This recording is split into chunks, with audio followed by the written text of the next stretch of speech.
This episode is brought to you by Progressive Insurance. Fiscally responsible, financial geniuses, monetary magicians. These are things people say about drivers who switch their car insurance to Progressive and save hundreds. Visit Progressive.com to see if you could save. Progressive Casualty Insurance Company and Affiliates. Potential savings will vary, not available in all states or situations. This is Another Side of Midnight with TJ McCormack. Now, to the Bernard McGurk studios of 77 WABC. Here's TJ McCormack. It's Sunday morning. It's the Lord's Day. Let us rejoice and be glad. And I have been looking at, for the last couple of days, this story about the Jumbotron drama that it's bugging me. It's so personal. It's so unbelievably harsh. All of this coverage about these two. Now, again, if you don't know, forgive me. What happened was, the first incriminating thing, the first thing they did wrong was they went to a Coldplay concert.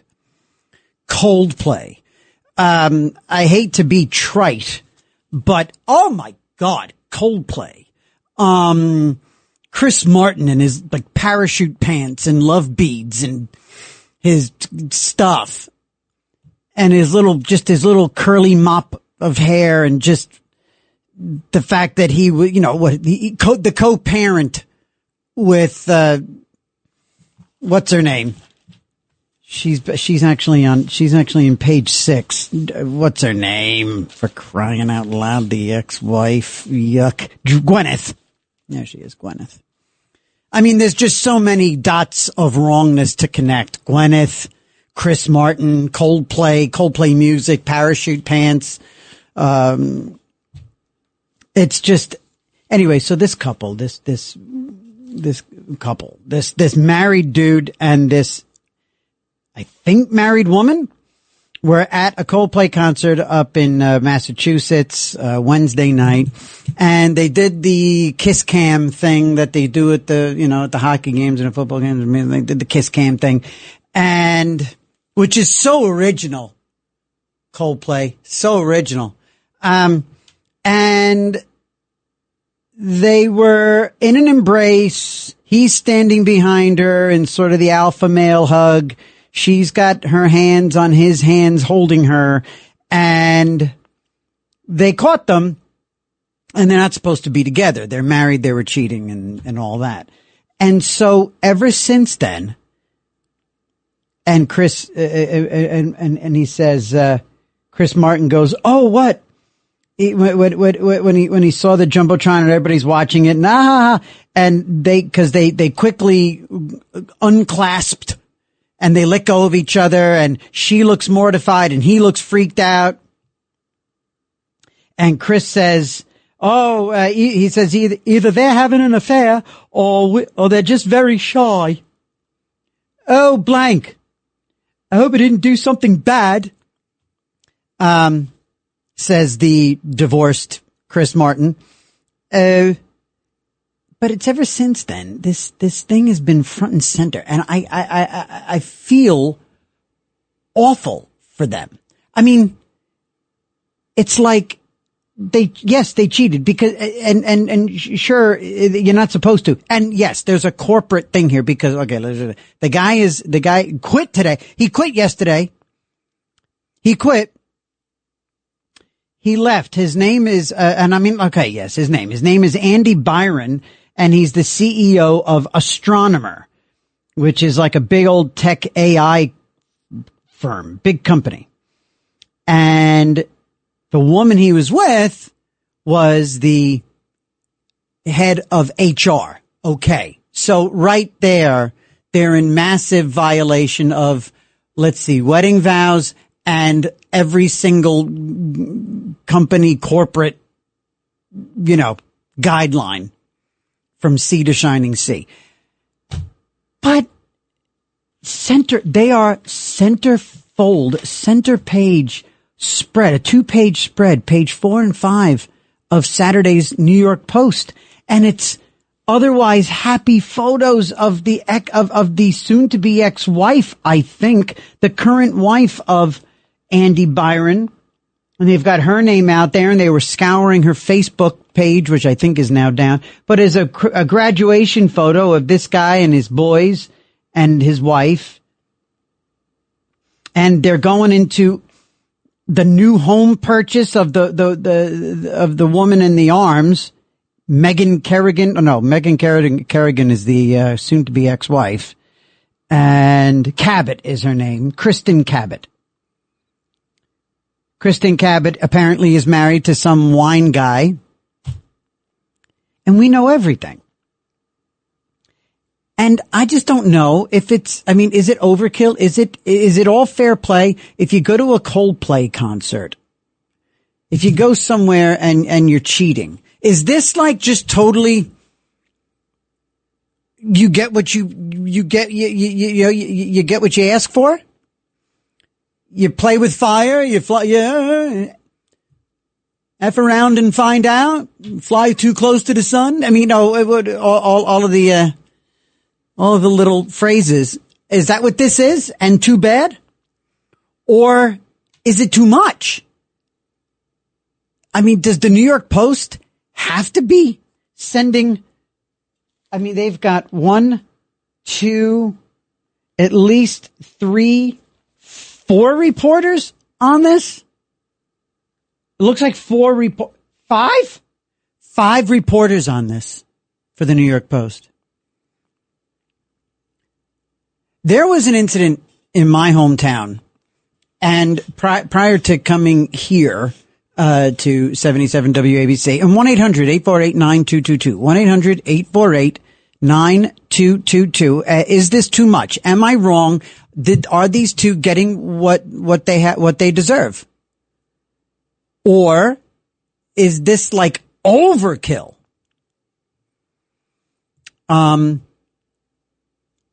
Anyway, there was a moment, like there was something that went down in my town where I live, and I'm kinda, I kinda have my moments where I'm a bit of the town big mouth, kinda, a little bit, no shock, right? Politics, local politics on social media. I'll just sort of be that, hey, everybody look over here, just that kind of thing. I do that. And I really need to grow out of it, frankly. But something went down where a local mom was caught by local media doing something not illegal. It was nothing like that. But it was like, tough moment. It was a little inappropriate. What this woman was doing was a little inappropriate. And her husband is just the douche of douches. And he's a lefty, he's a liberal, so is she, right? So I've done battle with them in local politics in my town. And then this thing came up, and it was it didn't quite make it to the full media and in its full entirety.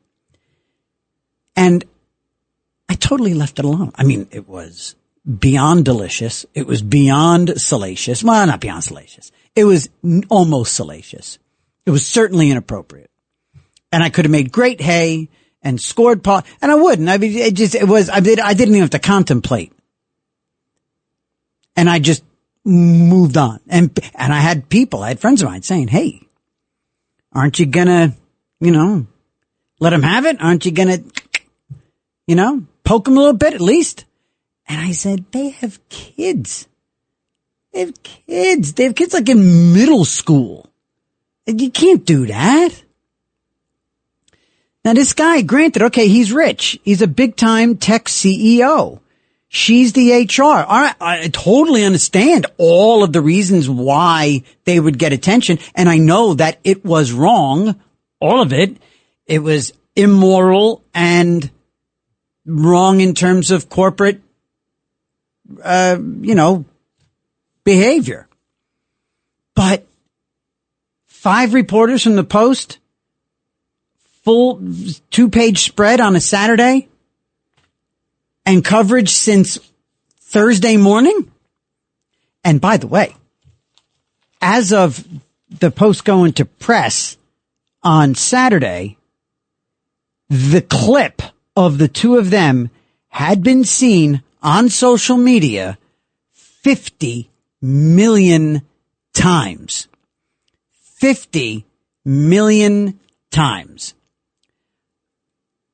You ever get mortified because you had because you realize somebody at the restaurant's watching you have a bit of a tete-a-tete with your spouse? You ever get a little like, ooh, shouldn't have done that. That was a little embarrassing. Because 4 people online at Starbucks saw you two going, I didn't know you do latte. I didn't know. I did. I'm sorry. Next time I'll get it right. I'm sorry. One of those little annoying marital spats. And you're like, oh man, those people saw it. 50 million people saw them cheating or in a moment of yeah. Even the New York City Sanitation Department used it as a bit of a meme. Said cameras are everywhere. Don't get caught doing something you maybe shouldn't be doing, like illegal dumping and stuff like that. And they used a picture of these two as an example that cameras are everywhere. The New York City Department of Sanitation is making fun of these two.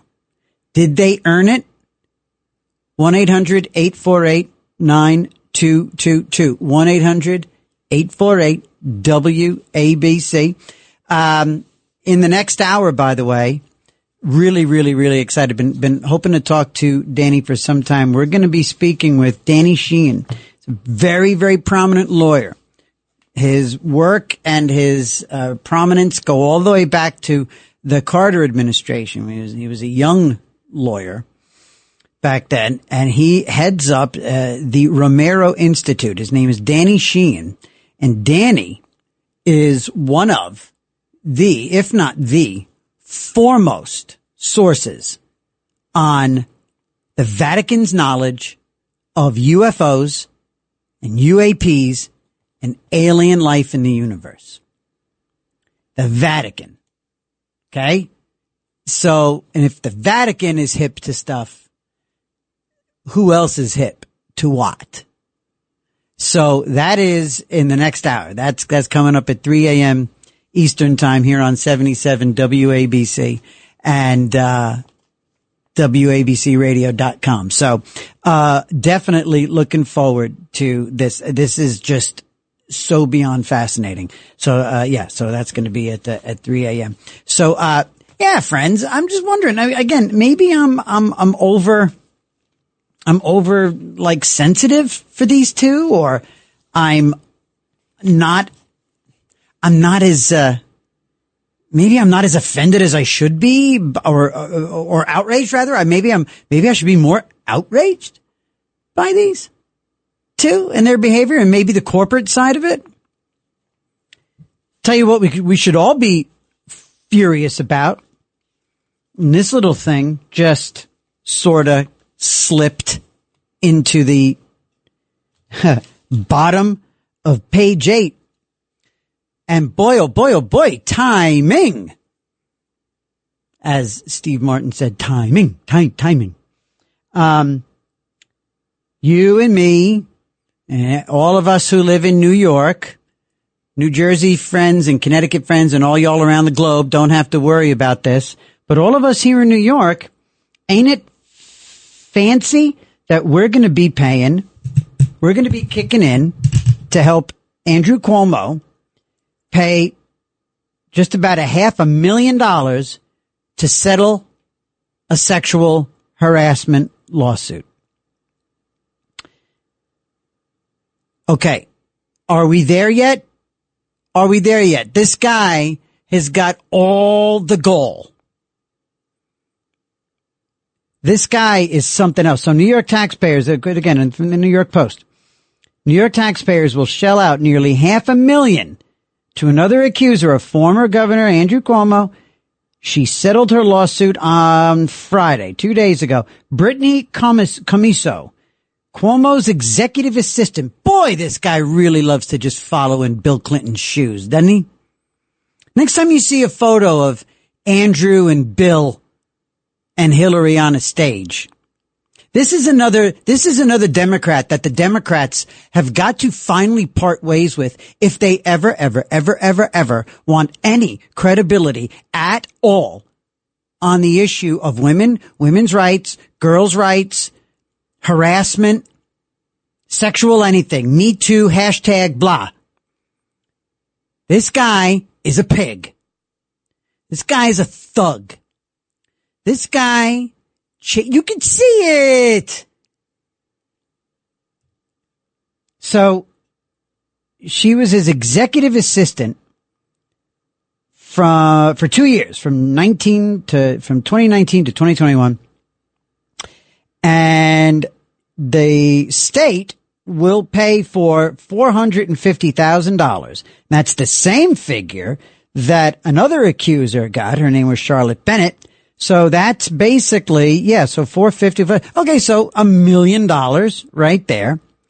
And,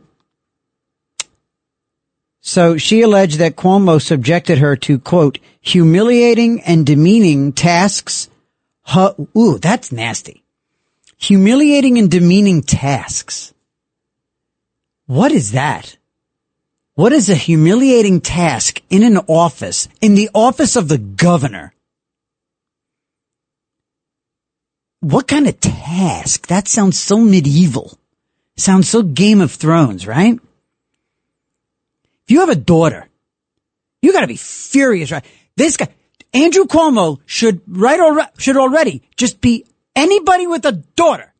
He's off your list. That's it. He lost your vote. If you are a woman and you're ready to vote for Andrew Cuomo, if you are a person with a daughter, if you have, I don't know, let's just keep going. If you have a sister, you shouldn't vote for Andrew Cuomo. You have a mother? That's my point. This guy should be Gonzville. How can anyone have any credibility if they say, I support Andrew Cuomo? How does Andrew Cuomo look anyone in the eye with his black, beady eyes? Black eyes, like a doll's eyes. Guy is a narcissistic freak. She was subjected to humiliating and demeaning tasks, hugs, kisses, sexual touching of the buttocks, and forcible touching of the this is it. This is what Curtis needs. This guy should be gone. Okay, Mamdani, he's got some drop deads, right? Anti-Semite, taken away private property, hasn't ever met a payroll. He's a psychotic Islamist. Globalized the Intifada. Disqualified. Andrew Cuomo, he's going to look you in the eye when he comes up to you with his little Puerto Rican Day shirt, and he wants to shake your hand and ask for your vote because now I'm going to run. I apologize. I did not work hard enough. He captured the energy of the youth, and I did not. Well, we're all paying $1 million to settle sexual harassment lawsuits. And here's your choice. Either these young women are lying and making it up, or this beady-eyed thug is lying. She said, he said. He said, she said. I'll take she in this case. 1-800-848-9222. 1-800-848-WABC. Susan in Manhattan has something to say. Good morning on line one. Welcome to Another Side of Midnight with TJ. Hi. Hey, Susan. How are you? Good morning. Good morning. That couple was so stupid when they started to hide. Yeah. They're in a concert. Normally people in the concert wouldn't think twice about or know who they are. Right. They just stood there and did nothing. wouldn't have been in the internet and hit all the papers. Right. 50 million. He had to drop down on the floor, and she turned around, and they just, Right? I mean, actually, that's interesting, Susan. I actually didn't occur to me. If they had just played it cool, nobody would have raised it. Them. The people the only people that would see them are the people in the concert. Nobody would know them. That is so, boy, I tell you what. This is going to end up being $1 million 2020 hindsight, isn't it? This guy is loaded. They're gonna lose their jobs. I worked for Ogilvy, one of the largest advertising agencies, and we had a policy that thousands of people worked there, and if a couple got together and there's something serious going on, one of them had to leave. Right. That I think is now become, standard operating procedure around the country, especially in these big time modern tech firms and stuff. And this woman is the personification of that because she was the head of HR for this guy's company. He's the CEO. So they're the ones who are supposed to advise all their employees, this is our rules. If there's any relationships going on that's private, one of you have to leave. There's no nepotism in our firm. 100%. But here's the thing, Susan. Is there a part of you that feels bad for these two? I mean, no. the New York Post, they've dedicated 5 reporters and at least over the past 3 days, 6 pages of coverage. Oh my God. What is? I saw that. The front page and the 2-page spread inside. Right? I mean, and 50 million people. And you know what though? To your point, again, these two are walking around kicking pebbles going, if we had just played it cool. Yeah. That did not occur to me, Susan. You flash on the screen for 2 minutes and that's it. And people are busy doing their thing there. They wouldn't recognize them. Totally. It wasn't televised. That no one saw it. It wasn't a televised concert. And hey, so by the way, just curious, what do you think about the fact that you're in Manhattan? So how do you feel about kicking in to settle Cuomo's sexual harassment lawsuit? It shouldn't be my money. Well, it is. He's got $5 million from his book. Let him pay for it. Right. Yep. Tax dollars. Right. It's because it was all done in the line of his work when the office of the governor is defending him and settling his thing. We are kicking in. Our tax money is paying for this case. Mm-hmm. Exactly. So, yeah. And that's just for the settlement. That doesn't even cover the lawyers that we're paying to defend him, to defend this thing. Thanks, Susan. Thanks for calling in. You're the best. 1-800-848-9222, 1-800-848-WABC. Bill in Bay Ridge. Good morning, Bill. Want to talk about the busted couple? What's up, my brother? How are you doing tonight? All right, man. All right, man. Good, thank you. I just wanted to have 2 points. First, on these 2 dirtbags, this couple, they should get everything they deserve. Everything. Yeah. Virtual signal. Do as I say, don't do as I do. Yeah. They got to burn for this. But the burn. Idiot, when he bit the dust, that's it for him. You knew they were guilty. Yeah, I get it. I totally get it. But I mean, maybe I just got this guilty conscience or something. I feel, I don't know. It's like they screwed up. But I mean, it's such it's a crucifixion in front of the whole world. Hey, you take a bite out of the pie, you got to pay the price. Take a bite out of the pie. I'm telling you, dude, they're in for it. They'll be selling out some money. Yeah. I mean, but forget the money. These guys, you know what? Apparently, clearly, these two have the money. That's not the issue. It's the fact that they are literally, and they have kids and spouses, former spouses at some point. But I don't know, man. I just think, and what else did you want to say? What else did you want to hit? I wanted to talk about that other dirtbag, Salazzo Cuomo. He's just like Salazzo from The Godfather. He's got the nostrils, doesn't he? The same thing. He's got the big, the double barrel shotgun nozzles. He's got to go. And he should pay for that lawsuit. Just like Kiss James with the lawyers, they're going to put that on the taxpayers for everything she did with her, hiding her thing with her houses. Same thing with this guy. He got $5 million for a book. Shell it out. Why should the taxpayers have to pay for these people all the time? It's literally just in our face. It's them giving us the finger. It's the state. And I tell you what, this state is so dirty. This state, and back in the day, I tell you what, man, there are so many stories of awful behavior, especially in Albany. Albany has been a cesspool for so long. Don't forget, remember Shelley Silver? He passed away. Sheldon Silver, when he oversaw the assembly, and it was a playground for dirty old men chasing young girls around the desks.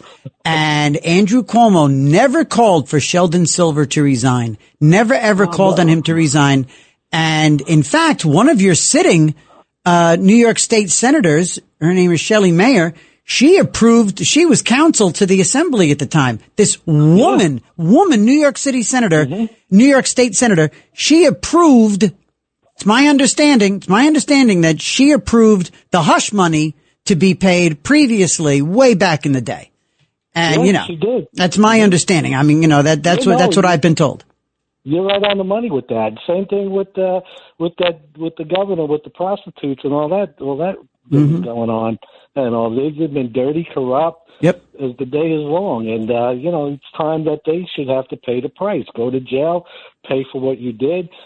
Take the burden off the taxpayers because we're getting hit enough. Yep. And now we got to deal with this other moron that wants to come in and take everybody's property away. Yep, I know. Socialists. The hits just keep on coming. That's why, unbelievable. And just as we're being told, here's Cuomo coming out with this little, here's my plan. Anyone not named Mamdani, if they are not in the lead, will step aside. And so that's his plan. And I'm sorry, you just settled a lot. Here is his disqualification. How about anybody who's not in the lead and just settled another $500,000 with the young lady for chasing her around a desk and touching her inappropriately and giving her demeaning tasks and unwanted hugs? How about anybody with that description steps aside so that we can see Curtis Sliwa finally get into Gracie Mansion? I hope Curtis gets it, man. This guy's paid his due for all 40-something years. He knows the city inside and out, up and down, through the subways, through the streets, more than any one of these stupid been of service pushes. Indeed. This man has been in service to the city for all these years. He deserves it, and I think he'll do a great job. He will. And like I said, this is Cuomo's last ditch. That's it. After this, he's done. He's finished. Yeah. This thing was really tiny spot. Bill, thank you so much, buddy boy. Talk to you later, Pally. Have a good morning.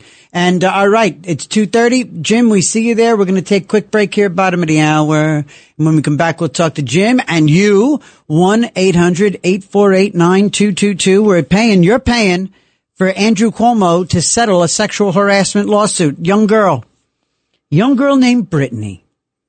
A young girl named Brittany. Kid was probably scared out of her mind with this thug. I've been in the same room with this thug running campaigns against him, and I would sweat when he would shoot darts at me with his doll's eyes, with his black eyes. Makes me nervous as hell. Can you imagine being a young girl named Brittany and his executive assistant? What exactly does she mean by demeaning tasks? Oh, good Lord. But hey, listen, we're all kicking in $500,000, and that's on top of the previous $500,000. We're going to be in the hole $1 million just for the settlements. Doesn't even include the lawyers for Andrew Cuomo. He wants your vote. 1-800-848-9222. We shall return with Bill and you after this break. It's 77 WABC. It's Another Side of Midnight with TJ McCormick.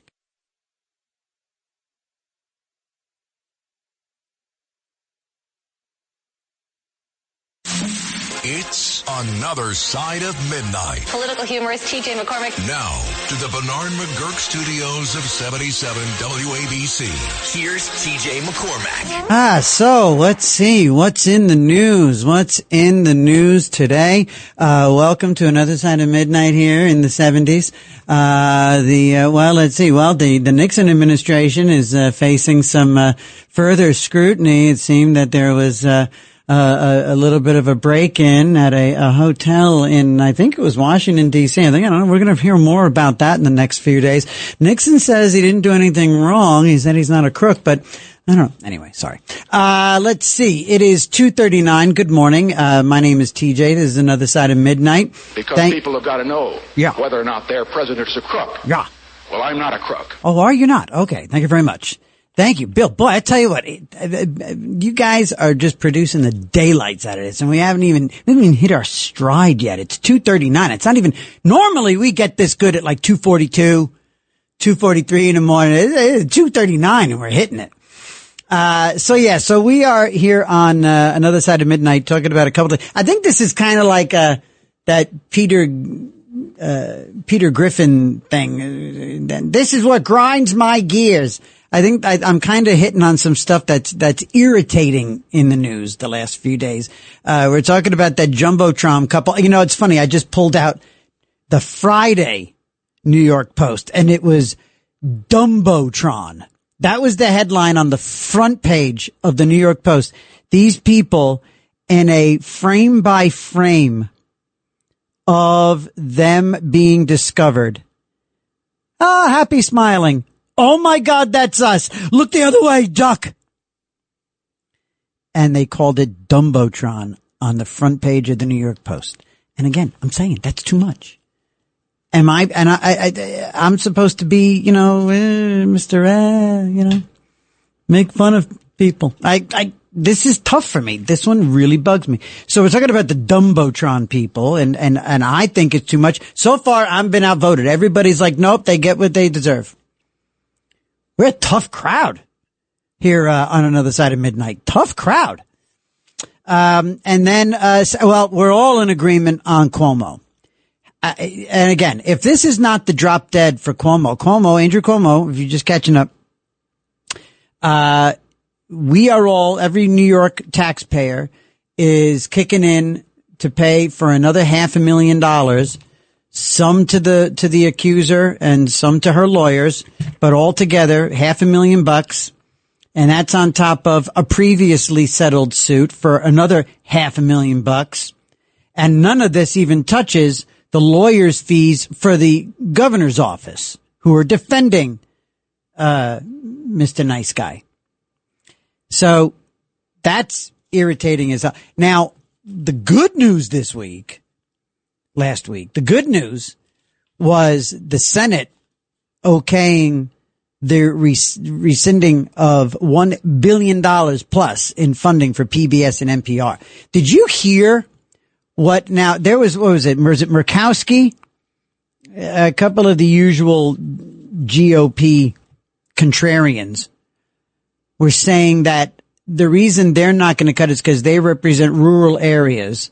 And people rely on NPR stations for their emergency. This is so tacky and so goofy and so full of it. For emergency alerts. I have never, ever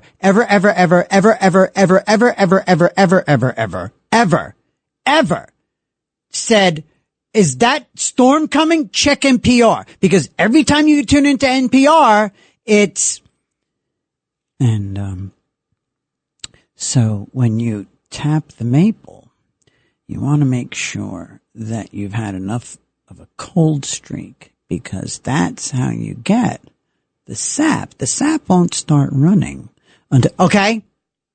I mean, SNL did it beautifully. They killed the NPR thing, the Schweddy Bolt. They're great. So I'm not going to try to touch the whole NPR public radio bit. But that's NPR and PBS, who get millions and millions and millions and millions in private donations. What do you think about NPR, not getting their money. I think it's great. I think it's way about time. And plus, everything that does come out of their mouths, 100% constantly, completely biased. 1-800-848-9222. 1-800-848-WABC. Jim in Union, New Jersey. Good morning. Hello. How are you? Good morning. How are you? I'm well. Thank you. I listened to you on the way home, like driving home and driving to work. I hear the Kelly guy in the morning. But anyway, I'm talking about this couple that was on Dumbotron. Yeah.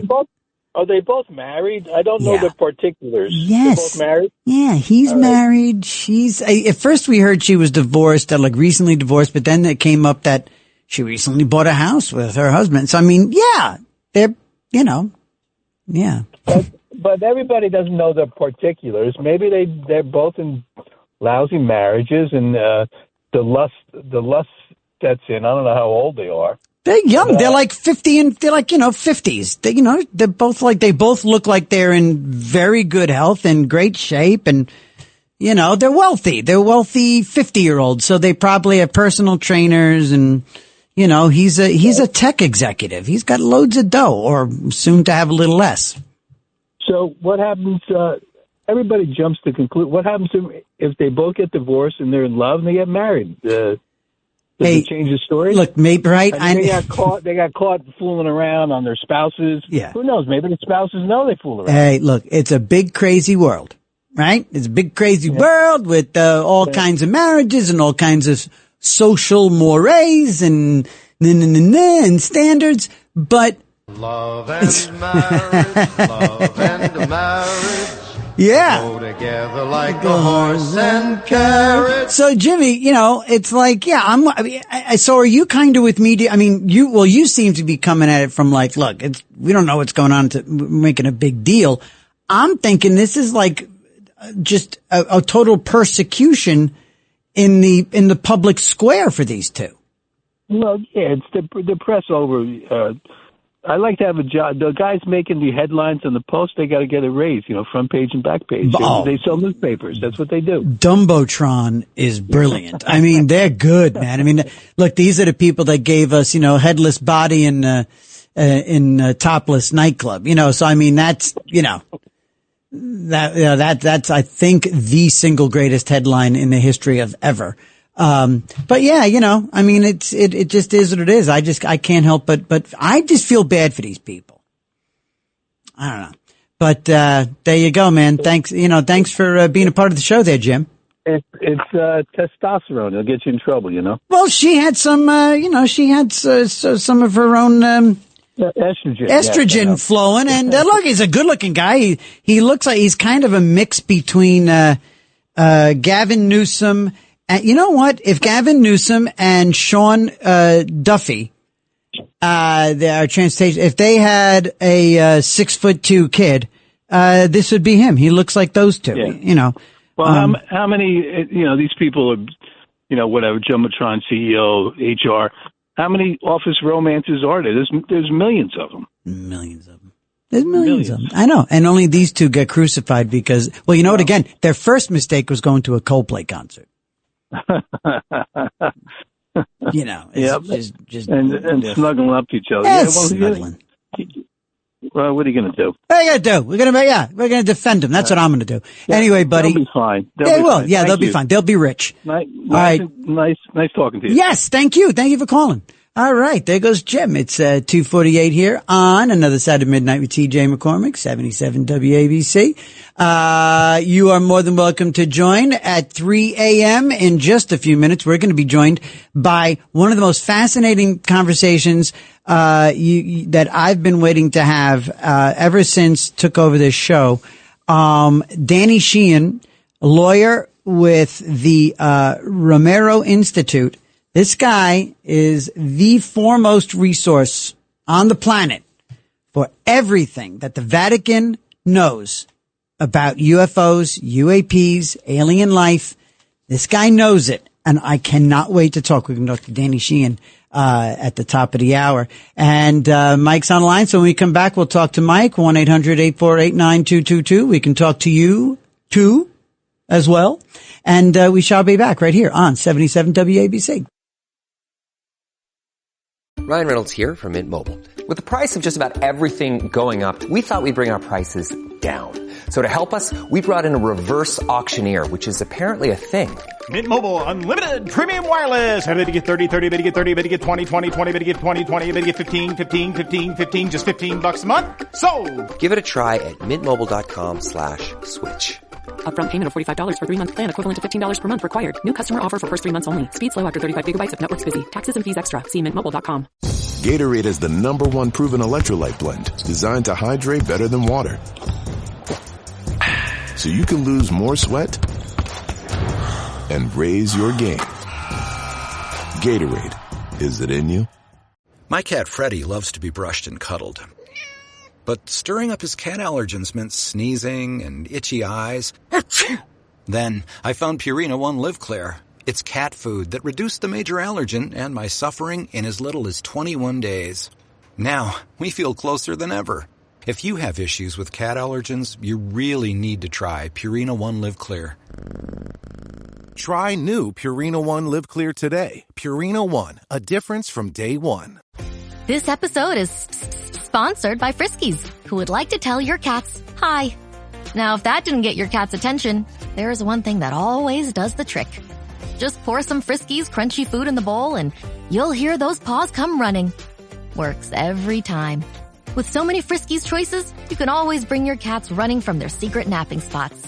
There's always more to explore. See for yourself at Friskies.com or visit your local store.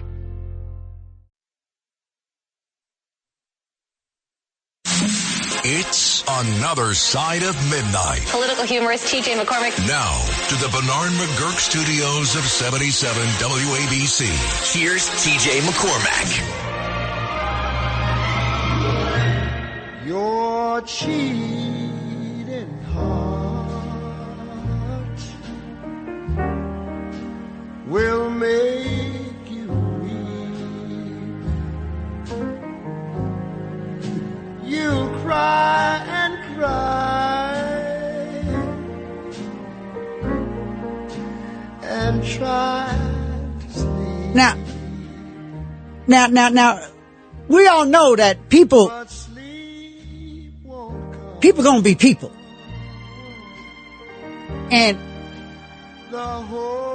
men have their needs, and so do women too. Sometimes you just gotta do what you gotta do. Hit the road, Jack. Don't you come back no more. Good morning, everyone. That was a really bad, really terrible. I mean, if you could see me, that was a bad Ray Charles. I apologize. I never tried to do Ray Charles before, so I'll just leave it. I'll leave it to, I'll just pretend it never happened. Sorry about that. It's 2:53. Sorry, Bill. Sorry, Tom. 2:53 here on 77 WABC. It's early in the morning on Sunday morning, and we are talking to Mike in Queens. Mike, good morning there on line 2. I see you, sir. Yes, sir. I'm going to talk about the Jumbotron thing. Yes. I also want to say something about Mayor Mamdani before I forget. But first I want to talk about the Jumbotron. Sure. I think in California they passed some kind of law where you can't film anybody arbitrarily unless you get some sort of talent without permission, like a talent release, if you're going to monetize it. So, I mean, it's one thing about filming Granny and the grandkids running around in the backyard, but it's another thing if you're going to cash in on someone else's misery. I mean, there should be some law saying, listen, you're monetizing me fooling around with some girl. First of all, I'd be horrified if somebody found out I was at a Coldplay concert. I mean, yeah, that again, that's the first infamia here is going to a Coldplay concert, Mr. Parachute Pants, for the love of God.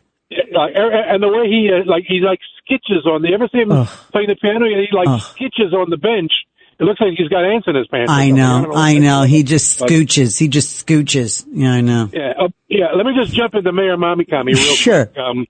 I saw him on New York One with Errol Lewis, and they brought up the fact about October 7th, which I think was that horrible attack. Mm-hmm. And he said something to the fact, you go to the videotape on the interview. He said, and October 7th, which was an act of war. Yes. Act of war. Yes. This was an act of war. There's a bunch of screwballs and paragliders strafing with machine guns kids at a concert.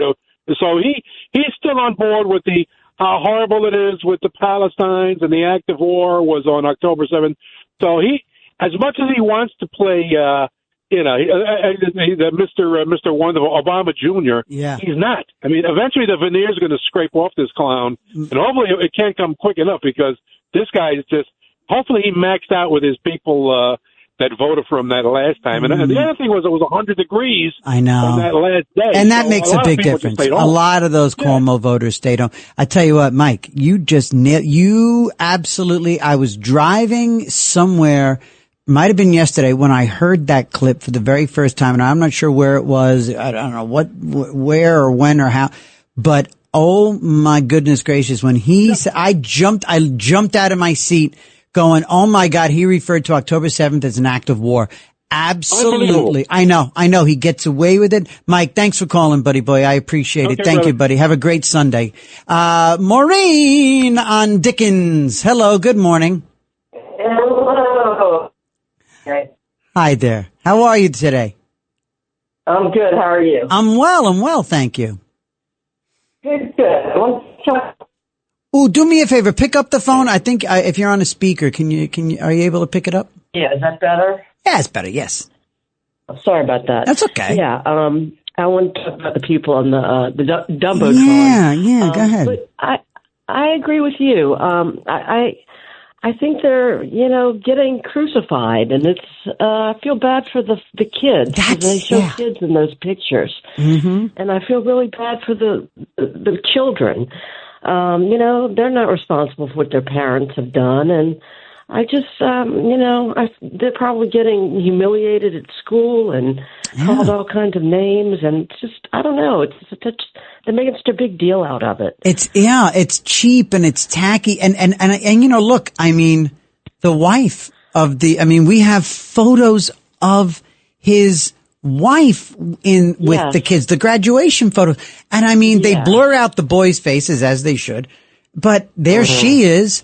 And it's my understanding that when a spouse is cheated on and people find out, there's an anger. I think my wife nor I have ever been on either end of it, but you hear about it all the time. They're mortified. They're mortified because they're just so stigmatized. Yeah, and their whole extended families and friends and neighbors, and it's just, that's how can they ever live that down? I know. And look, I don't care, even though it's a violation of moral codes and corporate codes. Right now, as we speak, in 3, 2, 1, somebody just broke a moral code. And in 3, 2, somebody just broke a corporate code. We're not stomping on their grave. Right. Look at you and me, Maureen. We're the good guys. Yeah. You got to have a heart about this. I know. Especially for the kids. I know. Anyway, I know. All right, listen, enjoy the next hour because we're going to talk about some cool, funky stuff with Danny Sheehan. To hear that. Vatican UFO stuff. Great. Woohoo! Thank you, Maureen. I'm glad to have met you. I'm glad you're with us.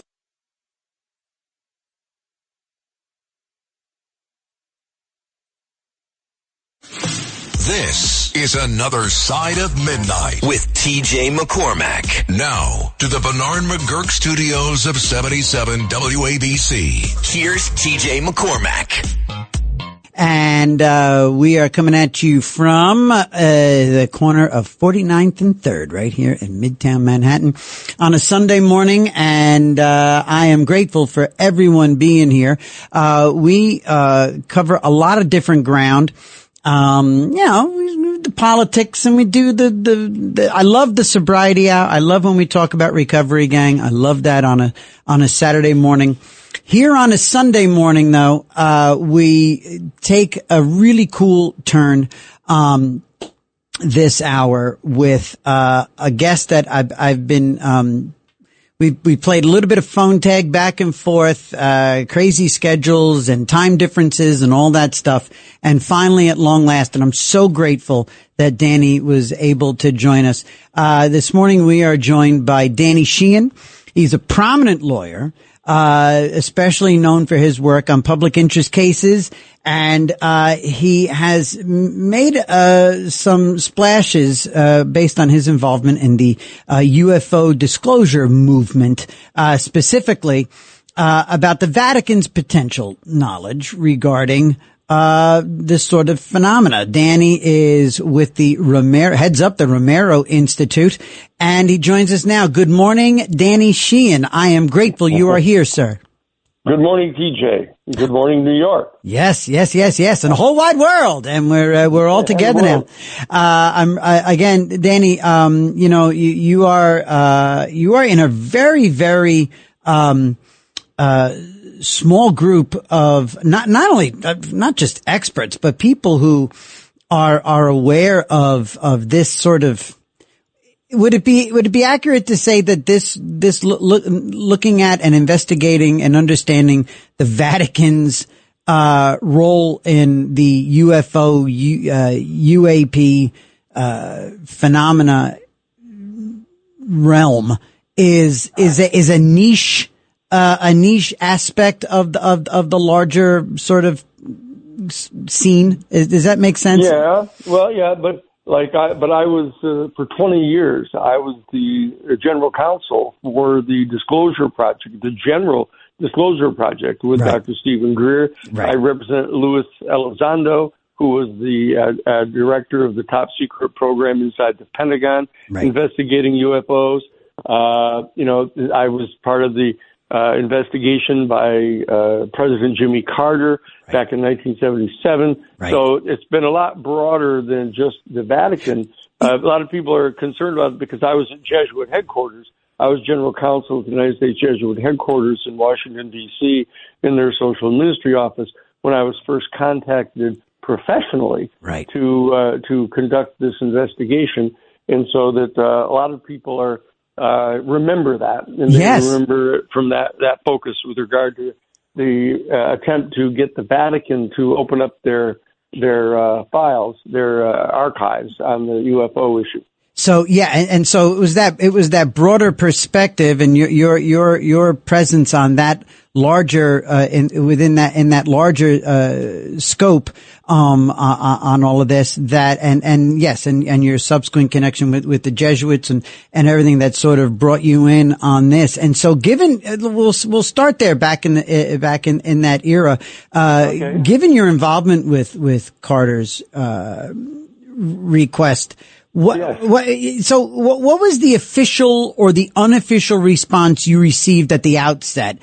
And what did that experience tell you when you started to knock on that door about the Vatican's willingness to engage on this topic way back then? Well, it was interesting because the reason that President Carter had originally asked the Congressional Research Service to undertake an independent investigation of the UFO phenomenon and the potential extraterrestrial intelligence that might be responsible for at least some of the UFO sightings, because he had been refused information from the Central Intelligence Agency.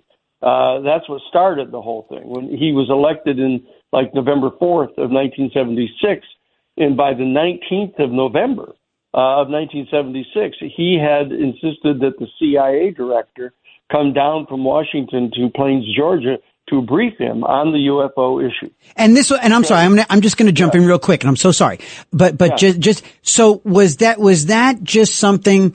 Because I remember, I am just old enough to remember the pop culture references to UFOs back in the 70s and the early 80s. With certain Hollywood and different, and Project Blue Book and all that stuff. Sure. Was it Carter's own organic curiosity, or had he had some other special interest groups?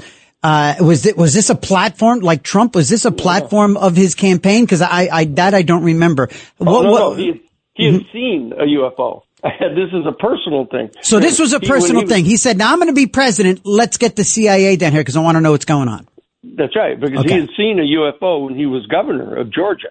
Not like a distant, thing in the sky. It was like treetop level like a football field length away from him. He was doing a Lions Club a presentation in Georgia as the governor, and there were 11 of them out on the front porch. I guess the other guys were taking a smoke break or something, but he was out there with them, and this UFO came right over. And there wasn't any doubt about what it was. It was a full UFO with a dome on the top and the saucer shape. Classic. It wasn't some weird Tic Tac or so. It was like it was a UFO. And so he pledged during his campaign. Actually, went out on a limb and pledged that he would, in fact, demand to be briefed in on the UFO issue as soon as he got elected.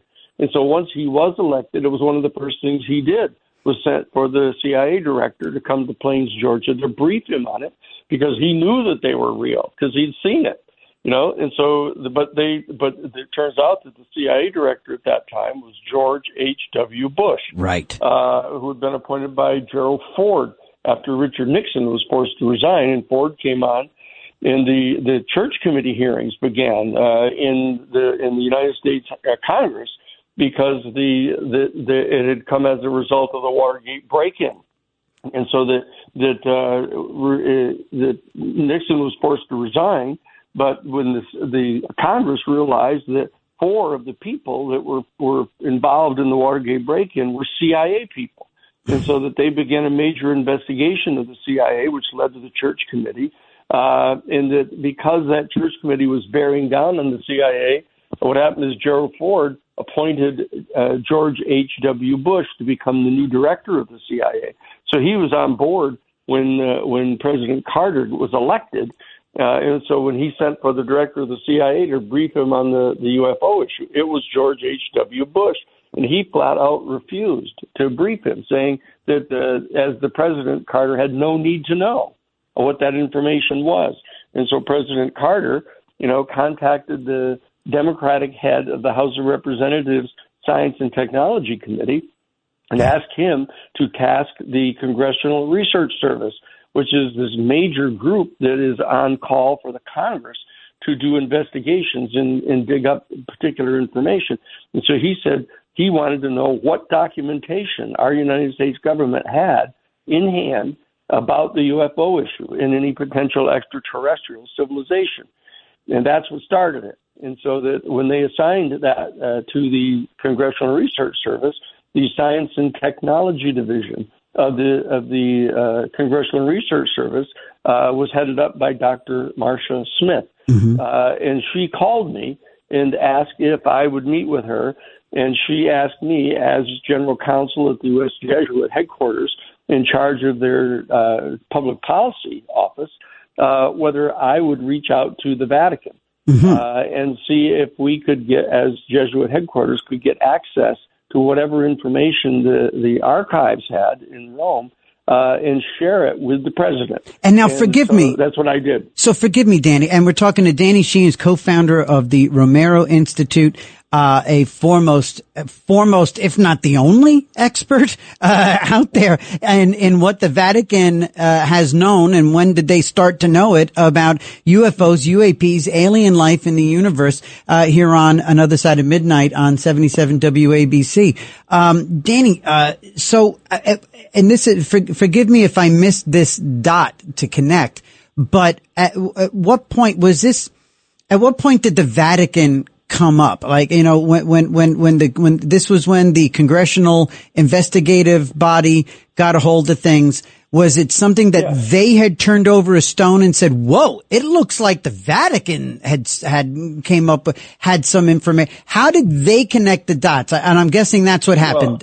Well, I know exactly how it happened. Of course you do. You're Danny Sheehan. I was contacted by Rosemary Chalk, who was the she was the executive secretary for the National Science Academy, and that she knew of me. She knew that I had represented the New York Times in the Pentagon Papers case. She knew that I was one of the lawyers that was in the office that represented James McCord, that got him to blow the whistle on Richard Nixon during the Watergate burglary. She knew that I had represented Dr. John Mack no, I hadn't done it yet. She knew all about me. Mm-hmm. And so she came to Mass. I was at Mass one Sunday morning, and she came to me and found me and asked to talk with me and told me that one of her best friends, Marcia Smith, who was the head of the Science and Technology Division, had at the Congressional Research Service, had just been assigned by the president to find out what all the documentation was. And she said, she asked me what I thought about the UFO issue, and I told her that I thought it was one of the most important public policy issues that we could possibly be dealing with. And so she said, "Oh, wow, that's amazing.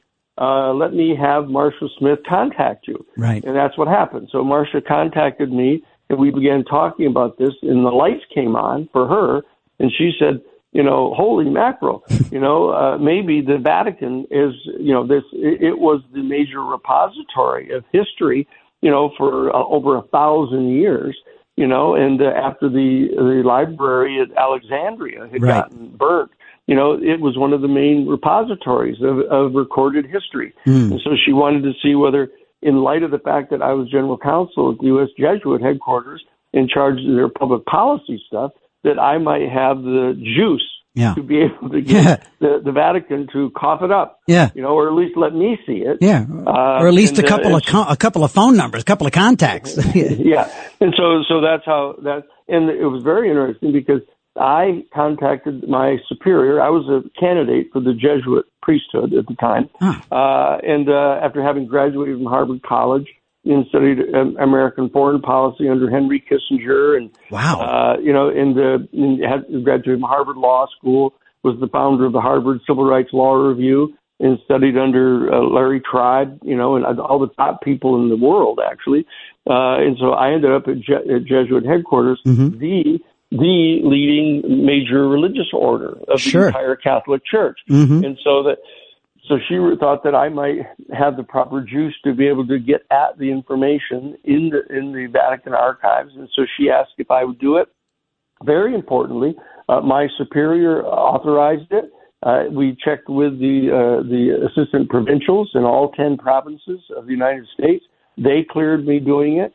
And then all 10 provincials, the actual heads of the Jesuit order in the United States, agreed to have me do this. So they realized that this was an extraordinarily important issue. Yeah.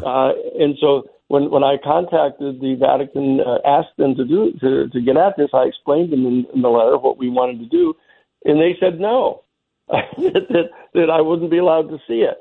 So I was kind of taken aback. So I wrote them a second letter and said, maybe I wasn't exactly clear about what this all was about, but let me explain to you that we're doing this on behalf of President Carter in the Jesuit headquarters, and we would like to get access to this information. And they said no. Wow. So I called and met with Dr. Marcia Smith, explained that to her. And I'm sorry, who was the Pope at the time? Was this Pope? This is 1977. So Pope, that would have been John Paul II. JP2. Okay, all right. That's so this is JP2. All right. So he was already JP1 wasn't there that long. Right. Yeah. No, he had a cup of coffee. Right. Yeah, he was there for just a few months. Right. So it was John Paul. So this was early into John Paul II's tenure. Yeah. Very early. Very early. And so that I put in the communication. They said no. And so that I said to Marcia Smith, I said, she asked if, the top 50 scientists at the Jet Propulsion Laboratory, where they run SETI, Search for Extraterrestrial Intelligence, they contacted her and asked if I would come. They knew that I was special counsel of this investigation, so they asked if I would come to SETI out in Pasadena, California, and give them a 3-hour closed-door seminar on the theological implications of contact with an extraterrestrial civilization. And so that I was authorized to do that by Jesuit headquarters. And so I said to Marcia Smith, I said, look, since I'm going to be doing this seminar for the people in SETI, that I'd like to get access to some information that we have inside the United States government. And she said, well, what would you like to see? And I said, I'd like to see the classified portion of Project Blue Book. That I knew that from 1952 to 1967, there had been, this investigation by the United States Air Force, and I knew that there were over 700 sightings that they had squirreled away and they kept secret and pretended they didn't have them. And these were sightings that they just could not conceivably explain away. But there were too many credible witnesses. They had photographs. They had, some of them had videos, film footage of them, and so they knew that they couldn't get away with it. And so they had this secret section of Project Blue Book. And so I said, what I would like to do is see the classified portion of Project Blue Book. Well, Dr. Smith said, well, they're never going to let us have that. And I said, well, you'll never know until we ask. And so she put in a formal request that I be given access to the classified portion of Project Blue Book. And much to her surprise, and frankly mine, they said yes, that I could see it. And so they brought the files to Washington, D.C., under guard, and they brought them to the Madison building, which was the brand new building that had just been built as an extension to the Library of Congress. There was nobody in it. It was completely vacant, the building. They asked me to come over there on a Saturday morning and bring 2 photo IDs, which I did.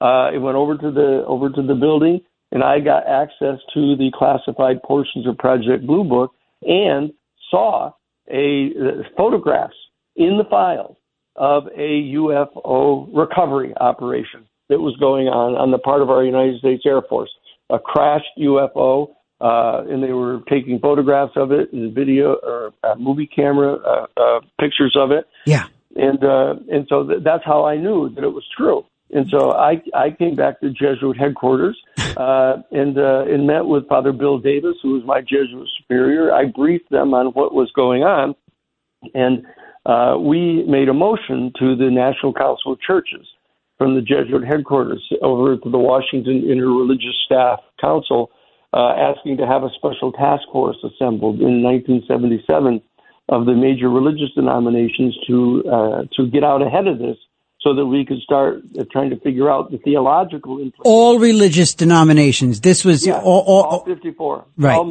54 of the major religious denominations in the country. Mm-hmm. And they said no. What was your pitch? Actually, let me ask you this. And everybody, we're talking to Danny Sheehan. This fascinating conversation is more fascinating than I was anticipating. I'm literally saying, I'm dying to chew popcorn, but I'm afraid I'd choke on it, with this. This is absolutely amazing. We're talking to Danny Sheehan of the Romero Institute.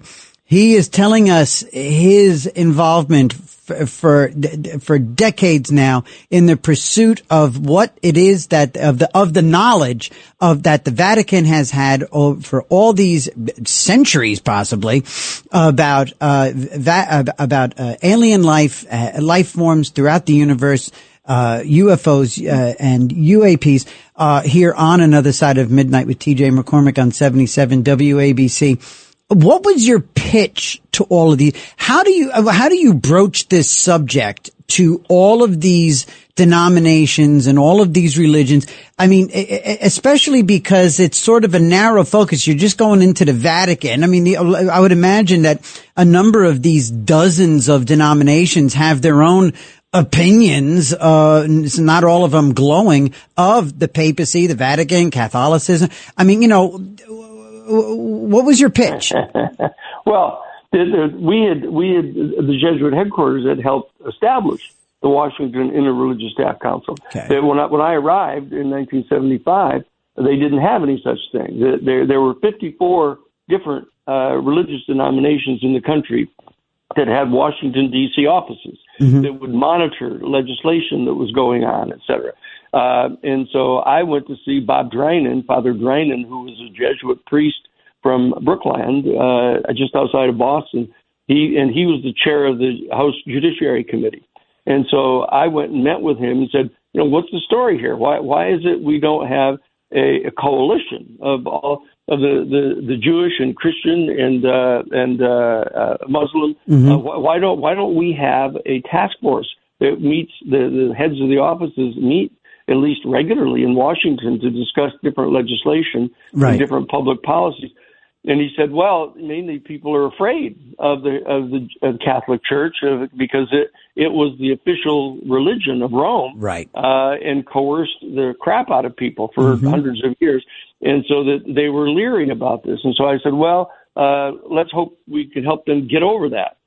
Because the Jesuit order now under the generalship, the superior general of the Jesuits since 1962 had been Pedro Arrupe. Pedro Arrupe was a Spanish Basque, a surgeon, medical doctor, who had become a Jesuit priest back in the late 1930s. And he had begun speaking out against Franco and against Mussolini and against Hitler. He became an ardent opponent of the rise of fascism. And basically ended up being made the head of the Jesuit order. And as the head of the Jesuit order, he had adopted a very aggressive, progressive set of policies for the Jesuit order.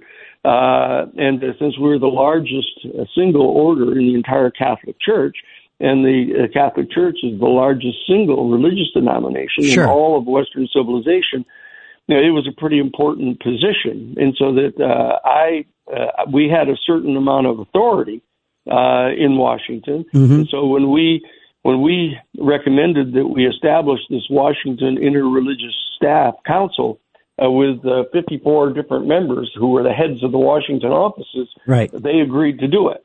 And so we used to meet together once every month, and we had established half a dozen task forces. One task force on nuclear disarmament, one task force on economic justice, one task force on public policy and criminal justice. And I headed up the national task force on human rights and civil rights because I was the founder of the Harvard Civil Rights Law Review at law school, and so that I ended up being in that one.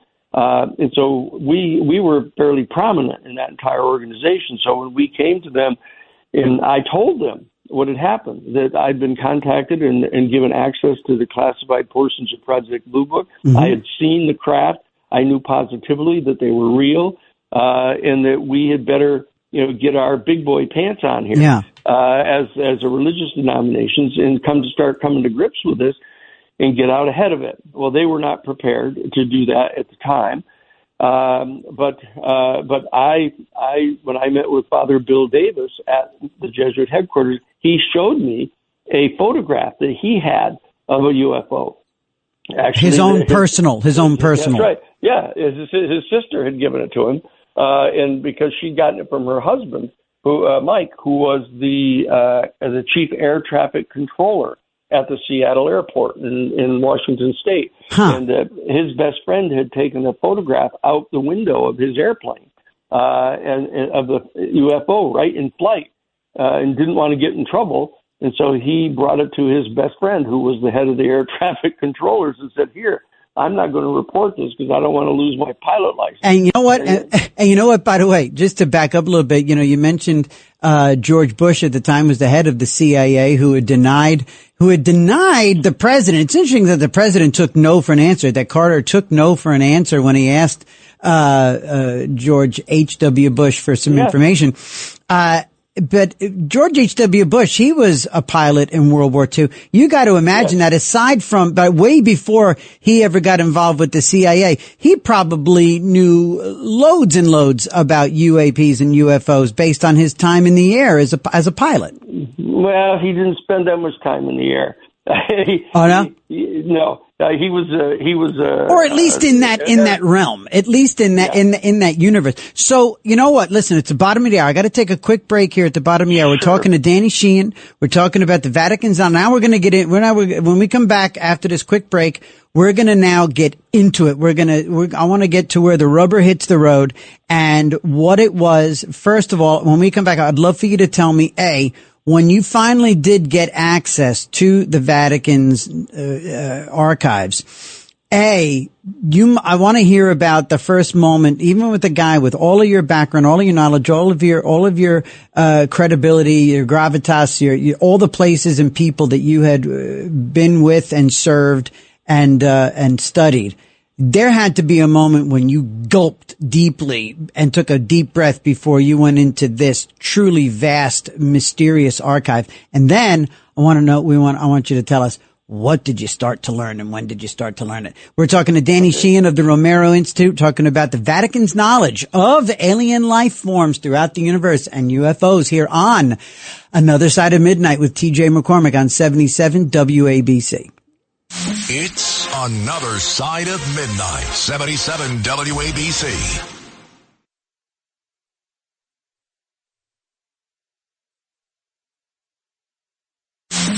It's Another Side of Midnight. Political humorist TJ McCormick. Now, to the Bernard McGurk studios of 77 WABC.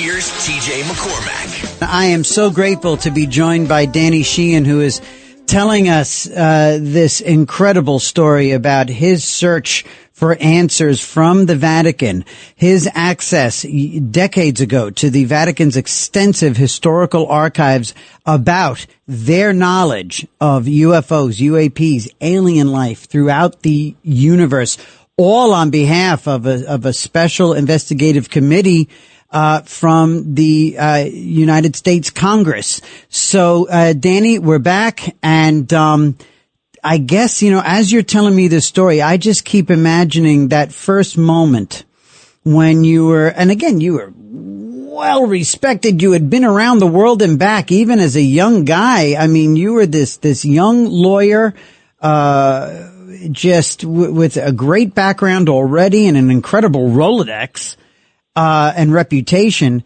But it's a whole different level when you're about to, go into the archives of the Vatican. Well, what happened is I ended up meeting directly with Johann Ix, who was the head of the Vatican archives, directly. He ended up sort of starting this negotiation with me, saying, look, what he wanted me to do to begin with, since he knew that I was one of the attorneys for the New York Times in the Pentagon Papers case, that he wanted me to write a letter to the editor of the New York Times to have it published, calling upon the Vatican to open the portion of the archives having to do with Pope Pius XII. And Pope Pius XII is the one who signed the Concordat with Mussolini and with the fascists, and agreed not to oppose them. And he had taken loads of shit, as you might have guessed, over that. And the bottom line is that they wanted me to do this gesture of calling upon the Vatican to open the archives of Pius XII, so that people could see that he, in fact, had gone to some length to try to save hundreds and thousands of Jewish people, to try to offset the accusations against him. I agreed to do that. I wrote the letter for them, submitted it to them.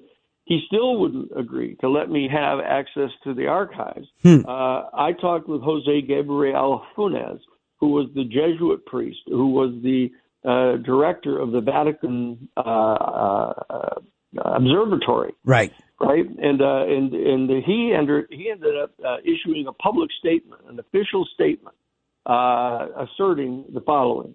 He said that in light of the discovery of more and more of these new exoplanets, that it has now become clear that much sooner than had been previously anticipated, our human family is going to discover life elsewhere in our universe.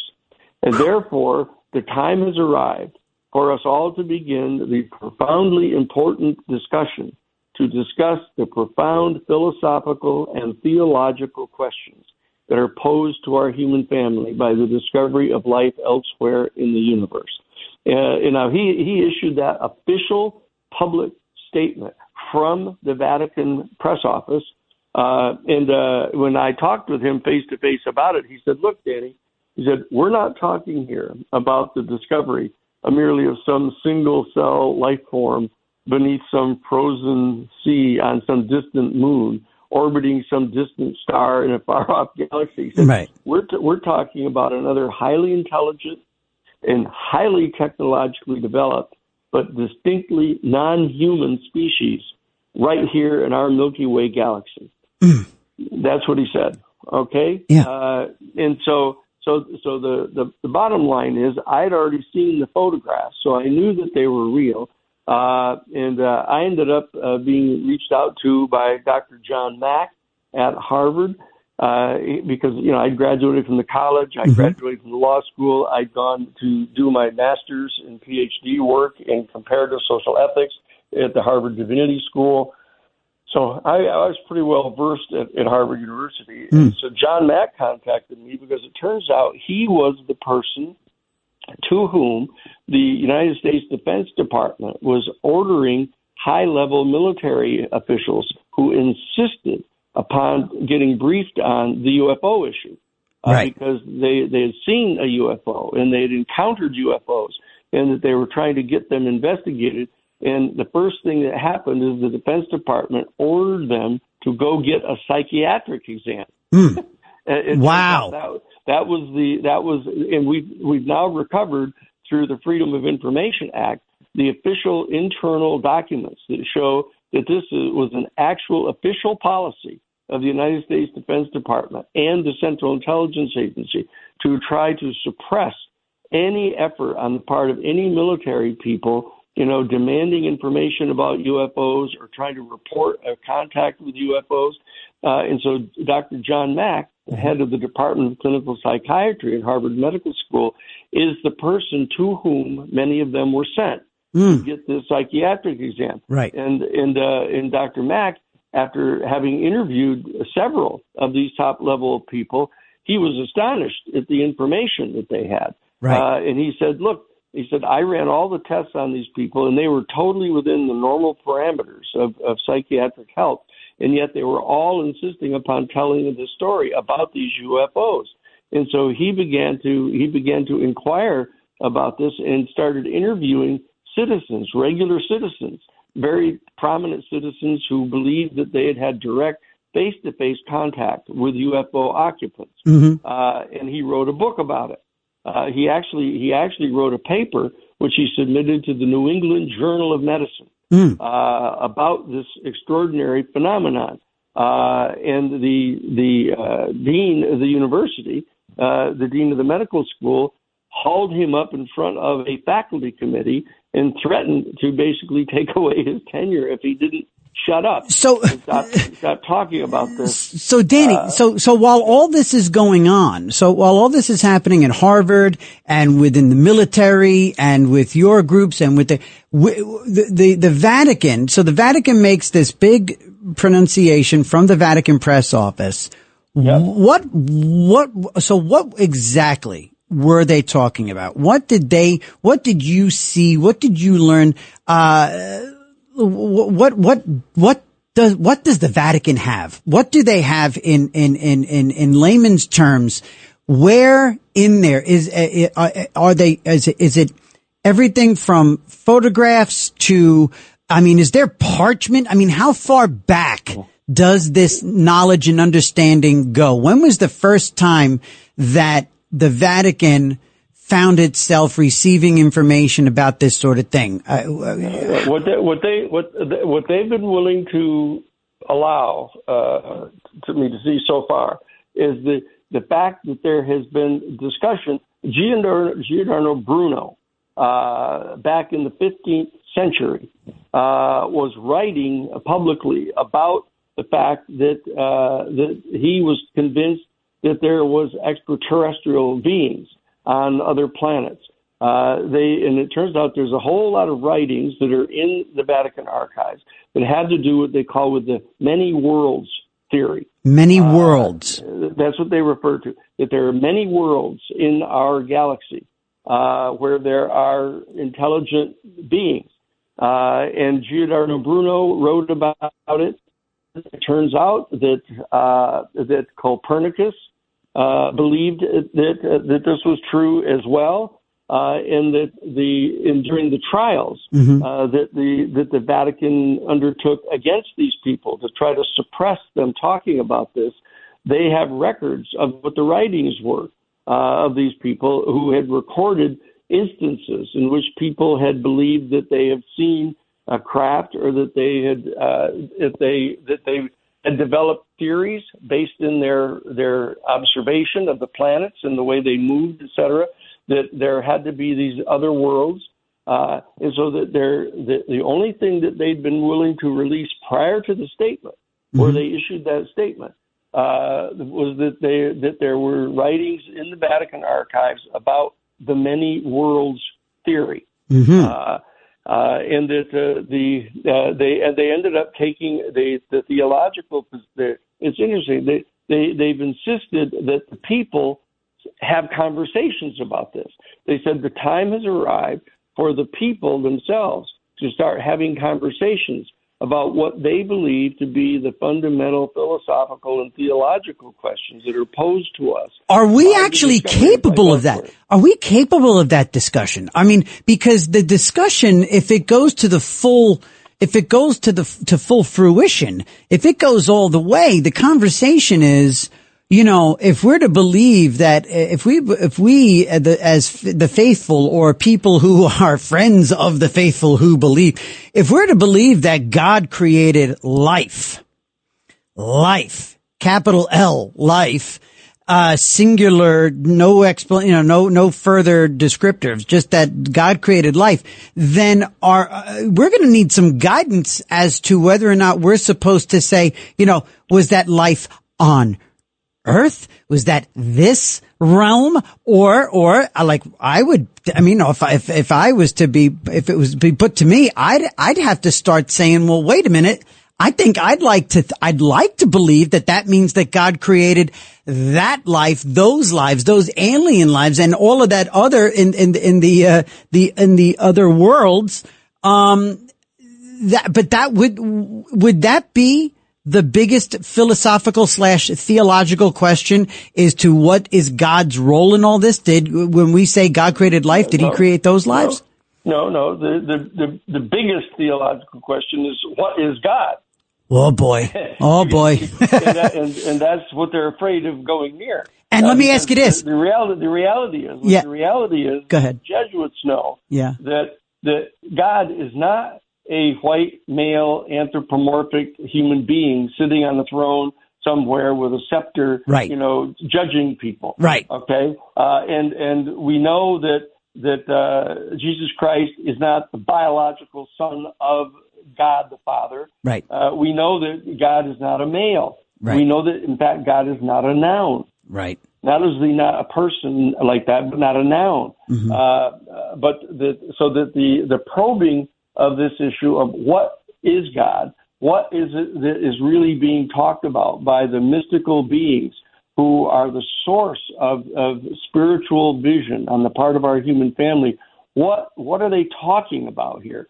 And that what they're concerned about is that the universe is 13.7 billion years old. Right. Our star is only 4.5 billion years old. Our planet, our sun, is 4.5 billion years old. Our planet's only 3.7 billion years old. That means that there are civilizations in our universe where the civilization and the planets and the civilizations of sentient beings are as much as 7 or 8 billion years more advanced than we are.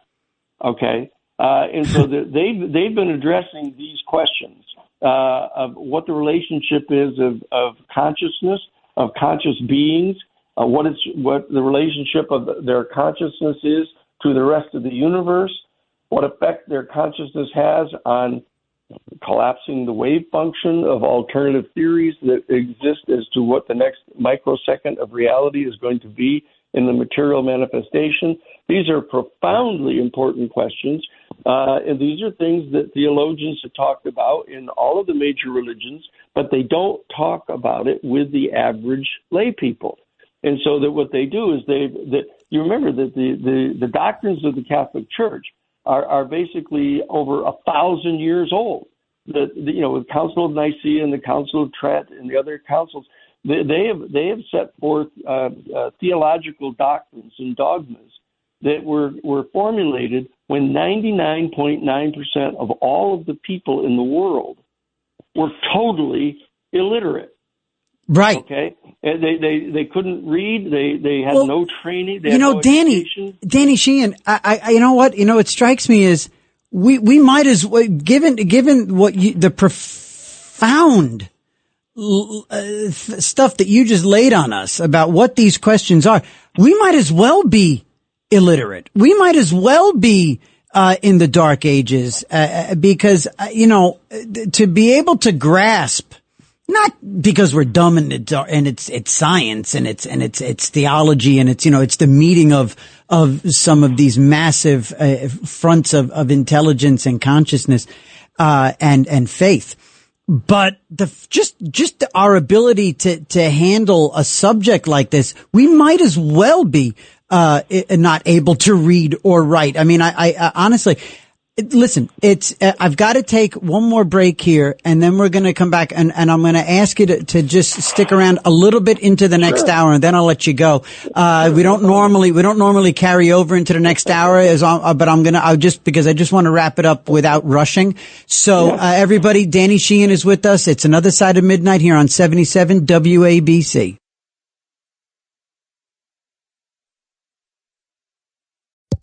Mic check. 1, 2.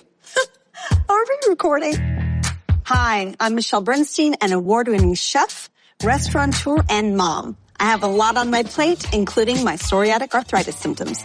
That's why I was prescribed Cosentyx. It helps me move better. Cosentyx secukinumab is prescribed for people 2 years of age and older with active psoriatic arthritis. Don't use if you're allergic to Cosentyx. Before starting, get checked for tuberculosis. An increased risk of infections and lowered ability to fight them may occur, like tuberculosis or other serious bacterial, fungal, or viral infections. Some were fatal. Tell your doctor if you have an infection or symptoms like fevers, sweats, chills, muscle aches, or cough, had a vaccine or plan to, or if inflammatory bowel disease symptoms develop or worsen. Serious allergic reactions and severe eczema-like skin reactions may occur.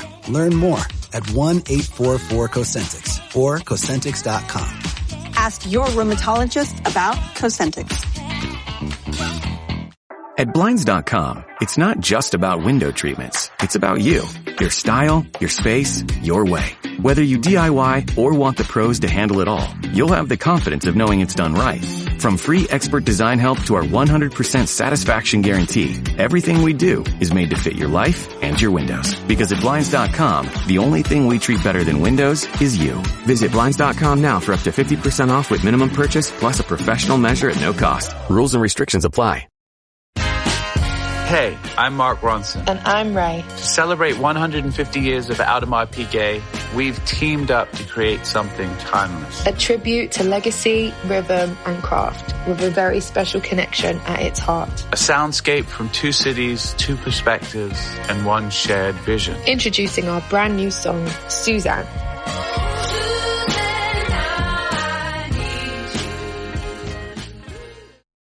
At the UPS Store, we want to make this summer the summer of shipping. Summer Shipalooza.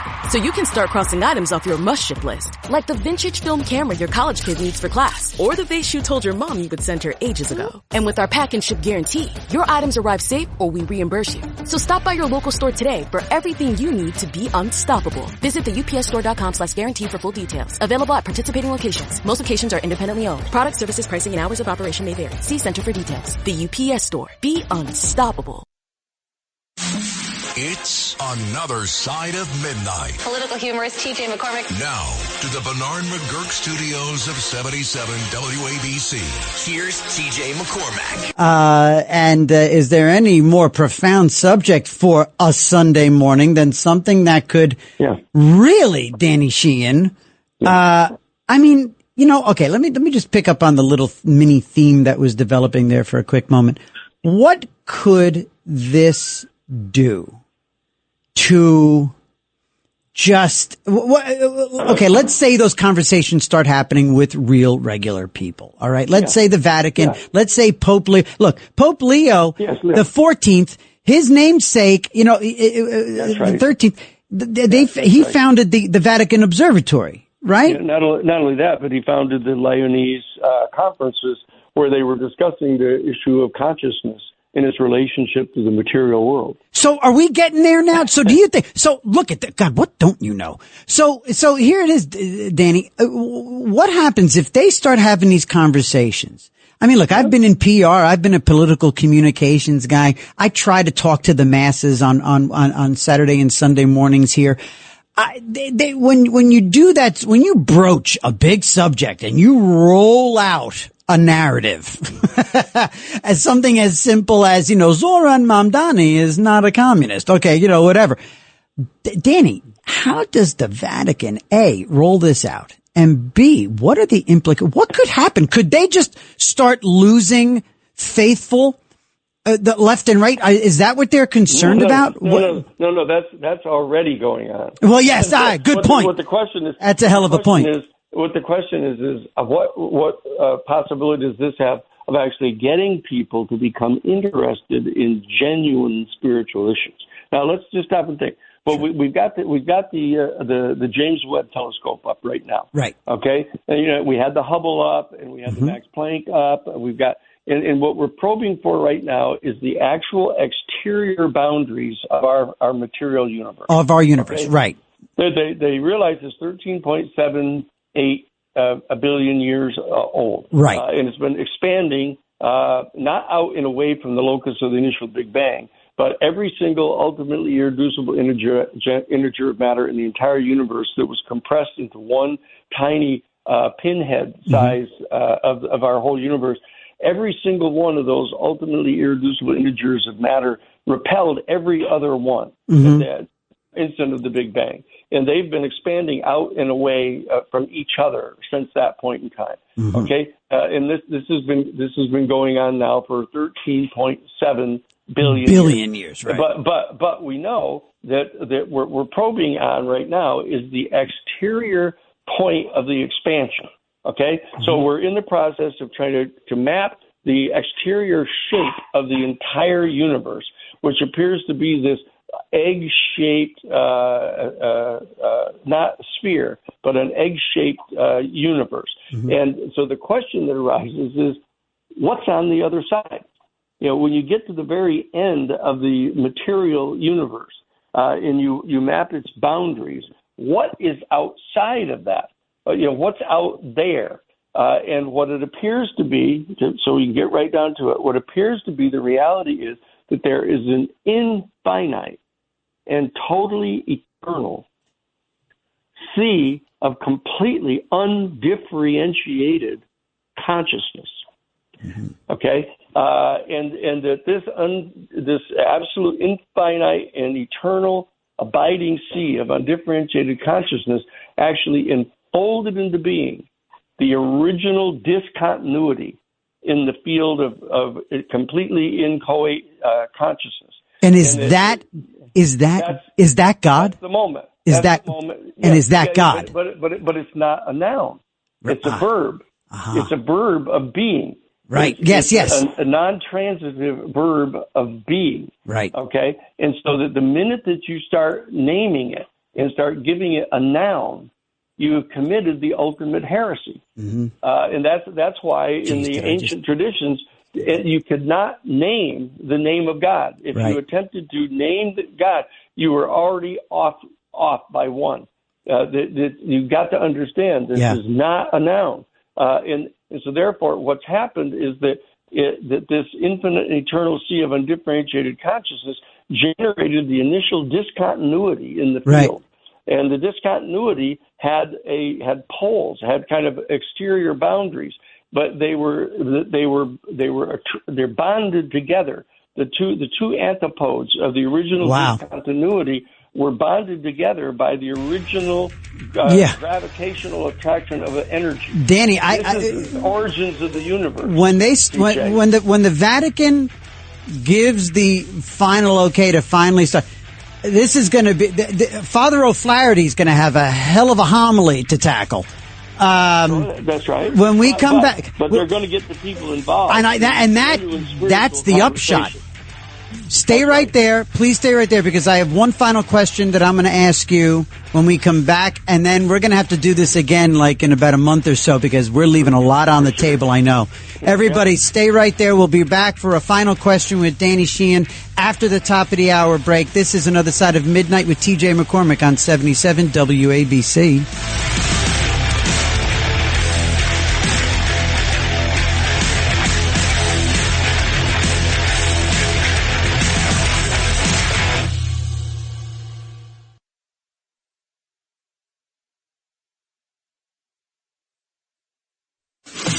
This is Another Side of Midnight with TJ McCormack. Now, to the Bernard McGurk studios of 77 WABC. Here's TJ McCormack. It's TJ McCormick, and we are going to, we asked Danny to stick around for just a few minutes so we can wrap up our conversation here, at least this portion of our conversation, because, and by the way, if anyone wants to be in on this conversation, just real quickly, 1-800-848-9222, 1-800-848-9222. So Danny, let me bring it back over to, what did the Vatican know and when did they know? It was fascinating to hear you say back in the 1500s, and names like Copernicus and some of those names that we know. Yeah, Giordano Bruno. And De Bruno. Yes. I mean, so do we have, and again, forgive me for bringing this to a TJ level, but I mean, when I think about the archives, I think about parchment and scrolls and ancient drawings and, it's certainly not tape recordings, or video, but, do they have firsthand, in terms of actual, when we say aliens, UFOs, UAPs, do we have references to that, to visitations, in other words, is there a 20th and 21st century version of the UFO alien life conversation that there is documentation of in the Vatican archives? Like a Roswell, Roswell. We don't know. They haven't agreed to allow us to have access to that yet. So do you think? But we know that they have the most sophisticated intelligence system, in the world. The Jesuit order are most of the foreign diplomats and in the Vatican. Mm-hmm. And so it's the Jesuit order that actually is more knowledgeable about. They have 28 universities. They teach here in North America. They have universities all around the world. They have at least one PhD. Most of them have more than one PhD. They are studying these things. And the Jesuits are the ones that have spent a lot of the time doing the writing about this, and the science and the physics, the metaphysics, the ontological questions. And they have about consciousness. And they have the papacy once now. So with Pope Leo the 14th. So, do you see any potential for any strategic or theological shifts? Or, I mean, he's an American. Maybe there's an American practicality about him, or an American trailblazer within him that wants to be the one to kick open this door. Do you think there might be more possibility to the Vatican discussing UAPs or alien life today? Yes, we're going to have disclosure in the next 5 years. That the plan is already in place. The United States Senate has drafted a 64-page bill, which we're deeply involved in, to get passed. They're getting ready to pass it this next week, calling for the establishment of a panel of 9 people to be appointed by the president to set up a UFO controlled disclosure campaign that is going to go over a 7-year period. And they're going to start revealing the fact that there are not only other highly intelligent, highly technologically developed, but non-human species in our Milky Way galaxy. But the fact is that they have been coming here, and at least some of the UFO craft are extraterrestrial in nature. That they have in fact they have some 9 of these UFO craft in their possession. Wow! They have done reverse engineering on some of the technology. Sure.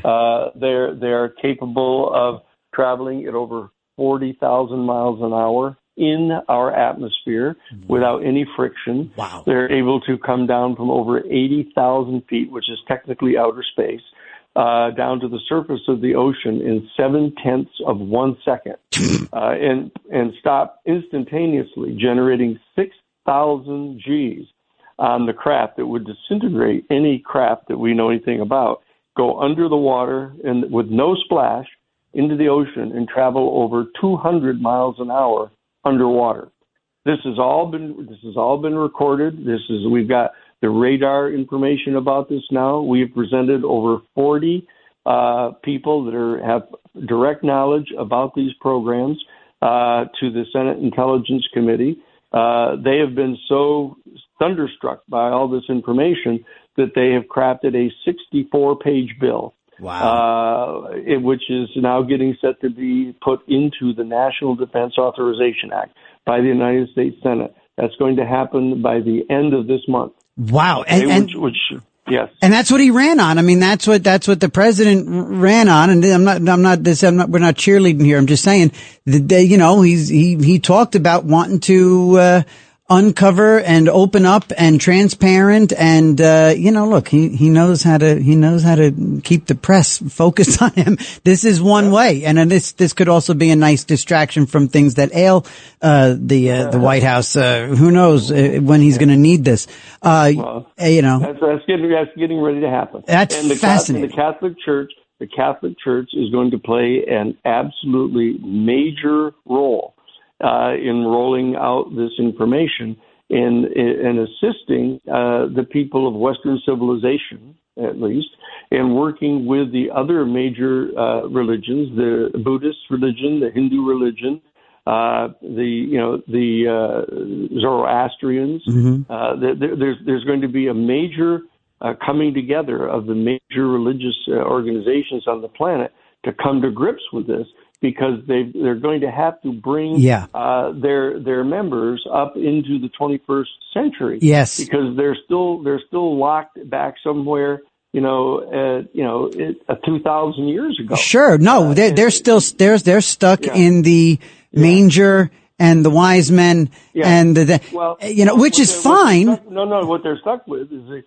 a light traveling in the sky. Right. Because after a being visiting a virgin and having her end up being pregnant and giving birth to a person who was a perfect being who was able to transform water into wine, to walk on water, to be able to transmute matter, to be able to heal people with the touch, and said, "You will all do greater things than I." But he was a mutation showing where our human family is going to be evolving to. Can I ask you this, Danny? That's the mystery here. Can I ask you this? Is there a possibility that some of that quote unquote story of that narrative is yes. Is there a possibility that some of that narrative came from some of these visitations? Did people see things happen from people visiting from those advanced civilizations billions of years ahead of us? We're supposed to be in about the 2,000 year mark, 2025 years since Jesus supposedly. Are we talking some of this narrative in our religious books right now just simply recitations of what people might have seen visitors doing? Some of it clearly so. There's an attempt to try to integrate this information into our mythology. There's no doubt about that. And what we have to do is start demythologizing some of this and try to find out how this relates to the existence of extraterrestrial life surrounding us. We find ourselves at this point, TJ, just like the little tribe in Fiji back in 1952 that did not know that the entire rest of the world existed. Right. And that all of a sudden they discovered that there was this extraordinary world that was going on all the way outside their island. The problem is that they were unable to cope with it, and their entire culture collapsed. Danny, that's an amazing analogy. We can't allow that to happen. No, this is some delicate stuff. We have to start adjusting. Not just say we have to fight it off and say that it's true. We need to start adjusting our culture, our geopolitical structures, our economic structures. A slow roll. Our religious structures. Well, 7 years is what we're talking about. We're talking about going over a 7-year period, rolling out this information. And the statute is there. Sure. People can call it up. They can go to Senate Bill 2226. Okay? Wow. Senate Bill 2226 of the 2023, when it was first introduced, and read it. It's a 64-page bill. Wow. And you can see what's coming this next week. Danny, you by the Senate. You willing to take a question or two from a caller or two? Oh, sure. All right, cool. Let's Absolutely. Great. Thank you, Danny Sheehan. Everybody, Danny Sheehan with us here on Another Side of Midnight with TJ McCormick on 77 WABC. We'll talk to Norman and Tony. And so Norman first in Brooklyn. Good morning. Good morning. Fascinating conversation. The only thing that just struck me is just not right was it mentioned 1972 as being the reign of John Paul II, and 1972 was Paul VI. He reigned from 63 to 78. Oh, okay. John Paul II didn't come on until 78. And this is right. So anyway, that's 77. Yeah, 77 and 78 is when the major study was being done. Because remember, President Carter was elected at the very end of 1976. He didn't take office until January of 77, and this major study got going, which was the very end of Paul VI. And the statements that were being made about all this actually started occurring in 78 when John Paul II came in. Okay. Cool. I just wanted to clear that up. No, cool. That's pretty sure. Thank you, Norman. All right, You're brother. welcome. And let's get over to Tony in Clifton. All right, Tony, good morning. Good morning, Danny and TJ. Thank you for this great discourse. You know, my first thought was, Danny, who was on the ark? What were after the flood in the ark? And then I went back further as you were talking. And in Genesis, it talks about the Nephilim, the sons of men or whatever they were. And it really, for me, my Bible, the Old Testament, the New Testament is really my faith base. And to me, it makes sense what you're saying when you look at it biblically. They weren't perhaps on the ark, but they were in the Bible and they were talked about in some way. Does the church have anything to say about that? Yeah, you'll notice that the Catholics focus mostly on the New Testament, as you know, which are the Gospels of the actual disciples.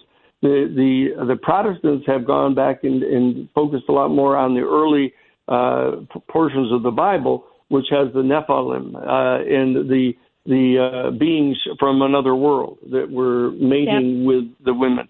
But what's going to happen is the Jewish tradition and the Protestants and the Catholics are going to have to come forward under the coordinated leadership of all the people in the Protestant denominations, and that there's 50 different Protestant Christian Protestant denominations in the United States now.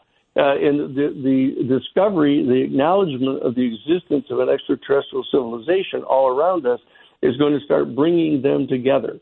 So that for these conversations that we have to have, and we have to be careful about people being afraid and characterizing the entire extraterrestrial civilization as somehow being demonic.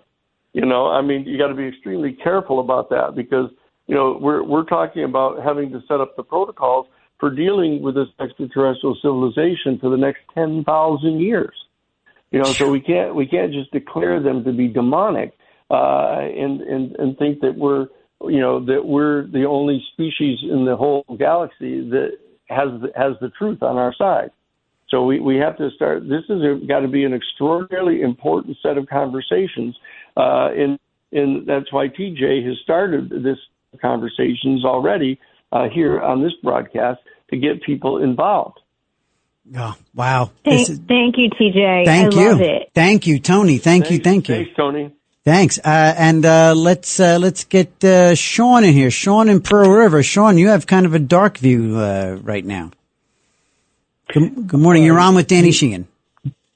Good morning, gentlemen. Danny, TJ, great show. Thank you. You've left this audience riveted with this, but I just think space aliens and everything is UFOs is a cottage industry, and I think people profit from it. And let's say they've expanded, not the universe, but they expanded this industry with all their different things that they come with up in theories, all different religions. They get together and they're going to solve this big mystery. I don't buy it. I just look at this as people who are in this industry don't seem to be worried about like America being taken over by the third world and then third world being in charge of our nuclear arsenal, our printing press of $100 bills and debit cards and cash cards, and just flying third worlders into our neighborhoods to live and just take over our neighborhoods. They're not worried about that, but they're worried about some guy in another universe who probably couldn't get here if he Sean, wanted to get here. let's hear Danny. So okay, every once in a while you have someone that is skeptical. Sean is clearly skeptical. It's not clear that Sean is skeptical. It's clear that Sean is totally confused. It's not just skeptical. You got about 18 different tracks going here. The question is there overwhelming evidence? There are a series of species that are non-human species that are extraterrestrial, and that exist in our cosmos. Virtually the entire scientific community acknowledges that is a virtual certainty right now, and that you have high-level people with the highest levels of top secret. Not people in the UFO community trying to make money on this. These are people with top secret clearances that are testifying in front of the House Intelligence Committee, confirming that we're in possession of up to 9 extraterrestrial, non-human origin spacecraft and the bodies of the non-human beings that are piloting the spacecraft. And they've testified to this to Congress. So that you just have to come to grips with that, Sean. It doesn't have anything to do with, whether there's people having a cottage industry going on about this. This has moved to an entirely different level of intelligent conversation now. Sean. Yeah, clearly. Yes. Thank you, Sean. All right. And let's get over to Pete in New Jersey. Pete, good morning. You're on 77 WABC with Danny Sheehan here on another side of midnight with TJ. Hi there. 1,000 years ago, Rome named Catherine of Siena Doctor of the Church because they knew about the interview she had with God the Father, who explained all of the answers to your questions. And he told Catherine of Siena, Doctor of the Church, that all of the thousands of creatures that he created out of nothing, he said, you are all, including the humans, the former angels of heaven, 1/3 of whom were dismissed from paradise, they are all in the category of what God the Father calls you who are not. He said, and my name is I am he who is. And he said that the earth itself is his altar. It is the altar to his beauty, his glory, his goodness, his kindness. Okay. And as the scripture describes, the Jewish Testament, First Testament, he says, my preferred dwelling place is with the human race. Okay, so let me get over to Danny. Danny, you see where Pete's going here? Yeah, I see. Yeah, this is the classic homocentric theory of reality. Is that somehow out of the we have to understand that there's 500 billion galaxies in our universe. There's 500 billion star systems just in our own galaxy. Right. Okay. And that up to 20% of them have planets around them very similar to the Earth. And that, to think that our one species out of the thousands of species on our one single planet are superior to every other species in the entire universe, some other star systems with 6, 8, 9 billion years more of evolution than we have, is something that people better get over. Danny, or else you're going to find yourself in a really serious problem. Danny, thank you. Right. Yeah, and thank you, Pete in New Jersey. Before we get to Al for the final call of this conversation, Danny, just real quick, I'm going to ask you to keep it tight because I want to just get to Al. But tell me this, sir. You, a theology student, you were a candidate for the priesthood. Yes. What is the post all of this knowledge? Where are you in your faith journey? Where are you as a Catholic, as a Jesuit, as a believer, as a faith? Where are you on? Sure. Well, I think this is terrifically exciting. Yeah. Because it turns out that all of these kind of things that we've been being taught down through all these ages turns out to be true. Yes. It's just that it's different than you think. That it's different than the kind of a simple, it's a childlike set of simple stories that have been told to people 1,000 years ago or even 2,000 years ago, and even 5,000 years ago in the Bible, when people were completely illiterate. Right. And therefore you had to really simplify the stories and anthropomorphize everything, to have God be like a father, that he loves everybody like a human being, and everybody still perceives God as a human being. And now, we're finally going to get to where we've needed to be all this time. That's right. And we're going to have to do it on an accelerated basis, because the institutions of the church, the institutions of government, the national security people, they have all dug in their heels and said, wait a second, if in fact everybody starts finding out about how extraordinarily subtle all of this stuff is, they may want to have different changes in our culture. And these people may not end up being in charge anymore. Wow! They've got their heels dug in right now. I love it. So we're having to evolve past this, and our people have to rise up and pay a lot more attention to these things. I'm excited. Pay attention and not just just go to work and work all day and right. go home and sit in front of the television and watch movies. Or football or hockey. Yeah, we got to pay attention. We're about to learn the real meaning of there's more to life. Right. Let's get to the real meaning of spirituality. Yes. That's what we're getting set to discover. Wow, this is crazy. This is amazing.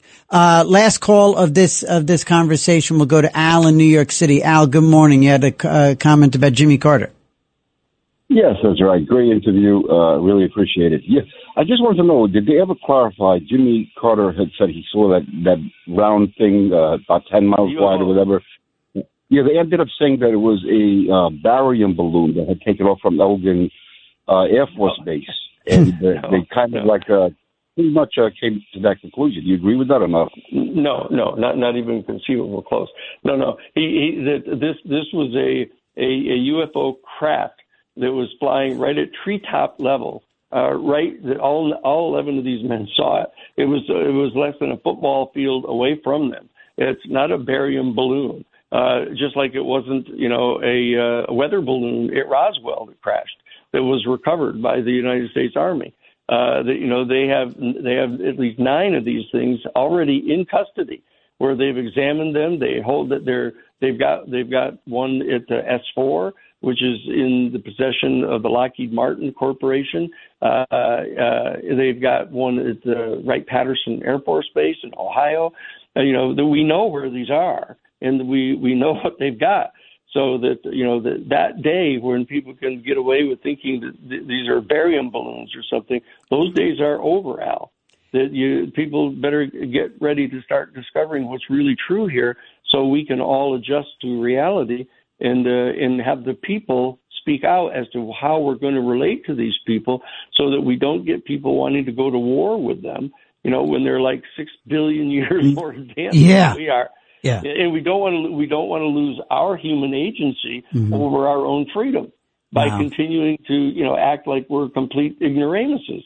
That we have to be worthy of coming to grips with reality. It's time for us all to grow up. Yep. That we don't have to believe in Santa Claus anymore. We have to realize that our human family give gifts, and Christmas is a high ceremony, but it doesn't require believing in things that aren't true, simply because they were such simple, childlike stories that we were told 2,000 years ago. Danny, that's what we have to do now. Danny, you gave us a little more time than I had asked, and for that I will remain grateful. And I'm going to say thank you when I call you back in about a month to have you back on, so we can keep digging. Everyone, if you want to learn more about Danny Romero. My goodness. If you want to learn more about Danny Sheehan and his work, does fascinating work. He's the co-founder of the Romero Institute. Go to romeroinstitute.org and learn more about Danny and a lot of his work. There are some fascinating other conversations with him all throughout social media. And Danny Sheehan, I am so grateful for your time this morning. We broached a really fiery subject that is going to be, and I think all of us are now going to really be paying attention, waiting for this. And also, gang, go take a look up Senate Bill 226. From 2023, and see what Danny's talking about and what we're all waiting to have action taken on. And when you hear the president, when you hear that we're going to go to the White House for a big announcement about UFOs, you heard it here on 77 WABC on Another Side of Midnight. Danny Sheehan, have a great Sunday. God bless. Thank you so much. Terrific, TJ. God bless you. God bless everybody. Thank you, Pally. Okay. Thank you, sir. Bye. Bye-bye now. All right, everyone. It's the bottom of the hour. We'll come back. We'll reconvene, and we'll bring you home down the stretch for Liz Radabali, a 5 a.m. newscast coming up. In the meantime, let's take this quick break on Another Side of Midnight with TJ McCormick on 77 WABC. 1-800-848-9222. Let's catch up.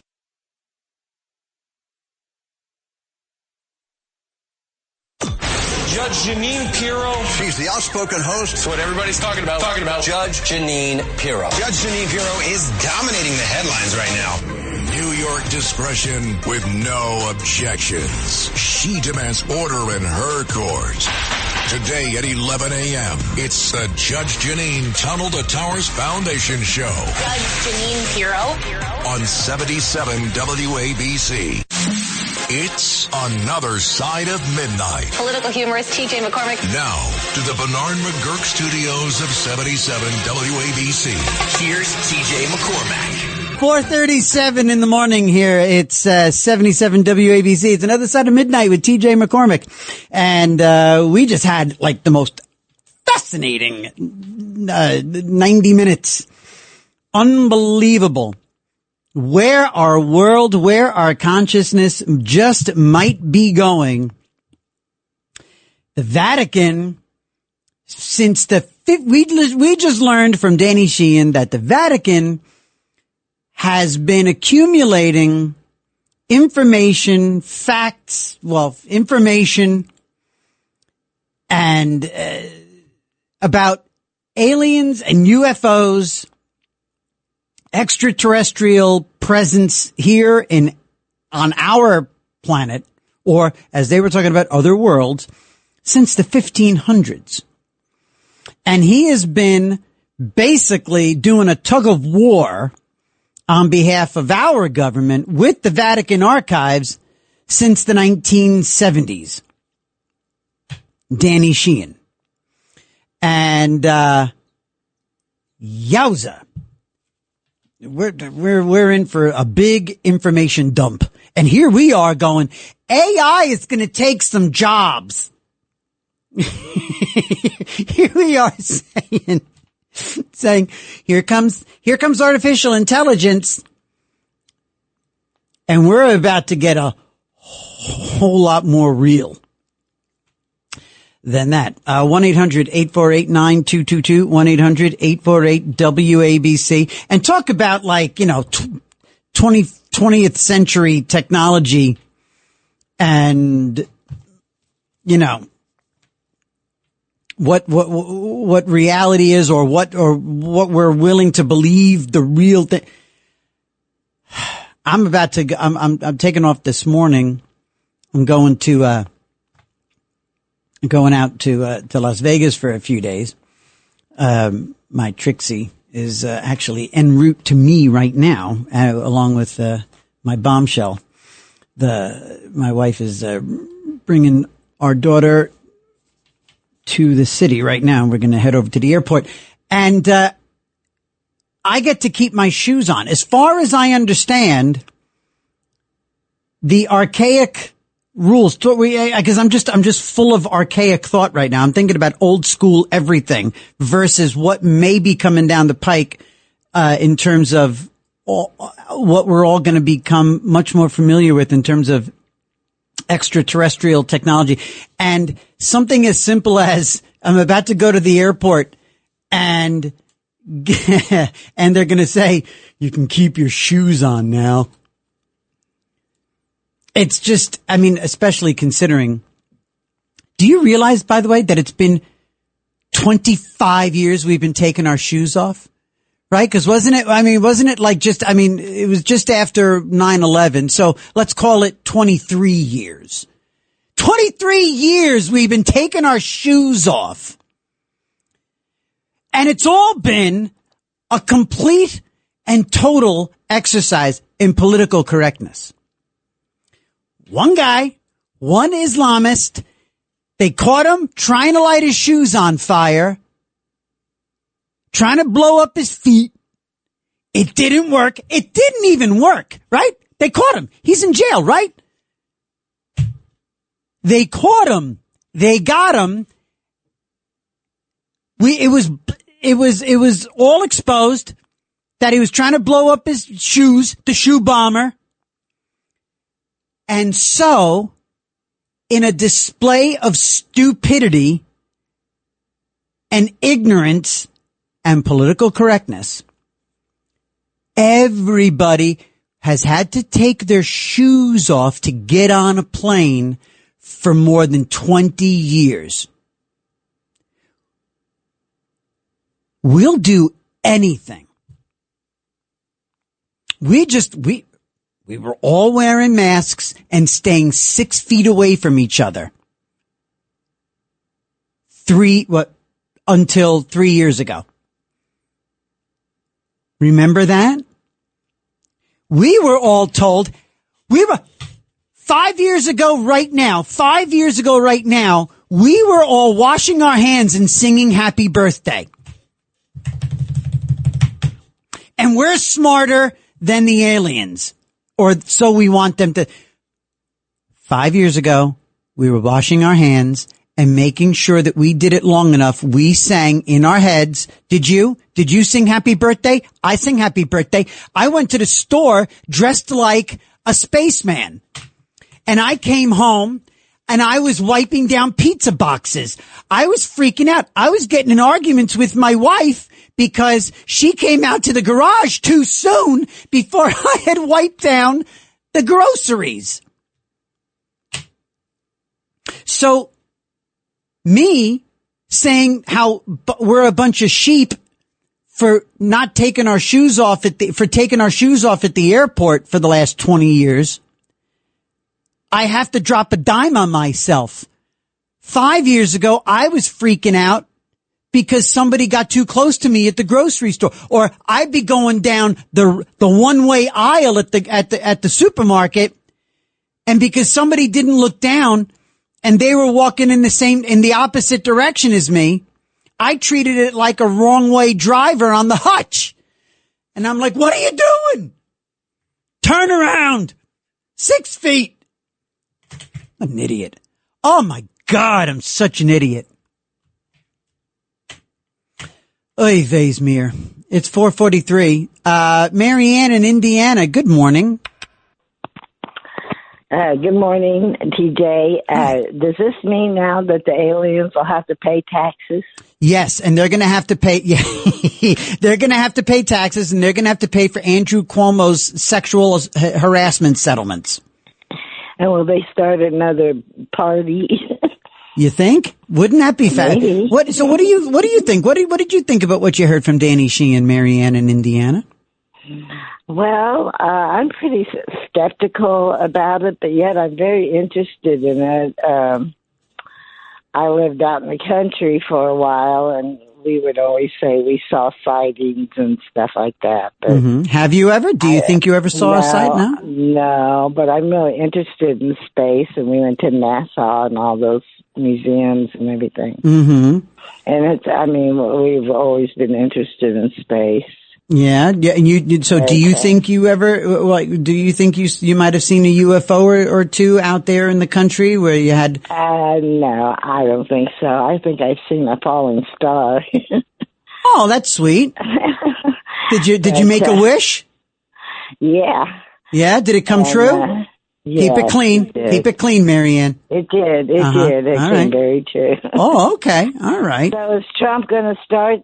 Trump's going to start with the aliens now? Yeah. Listen, it's the ultimate Trump victory. I tell you, it's going to be just when he needs to make that move, when he thinks things are getting a little stagnant, bam, he's going to roll out the alien stuff.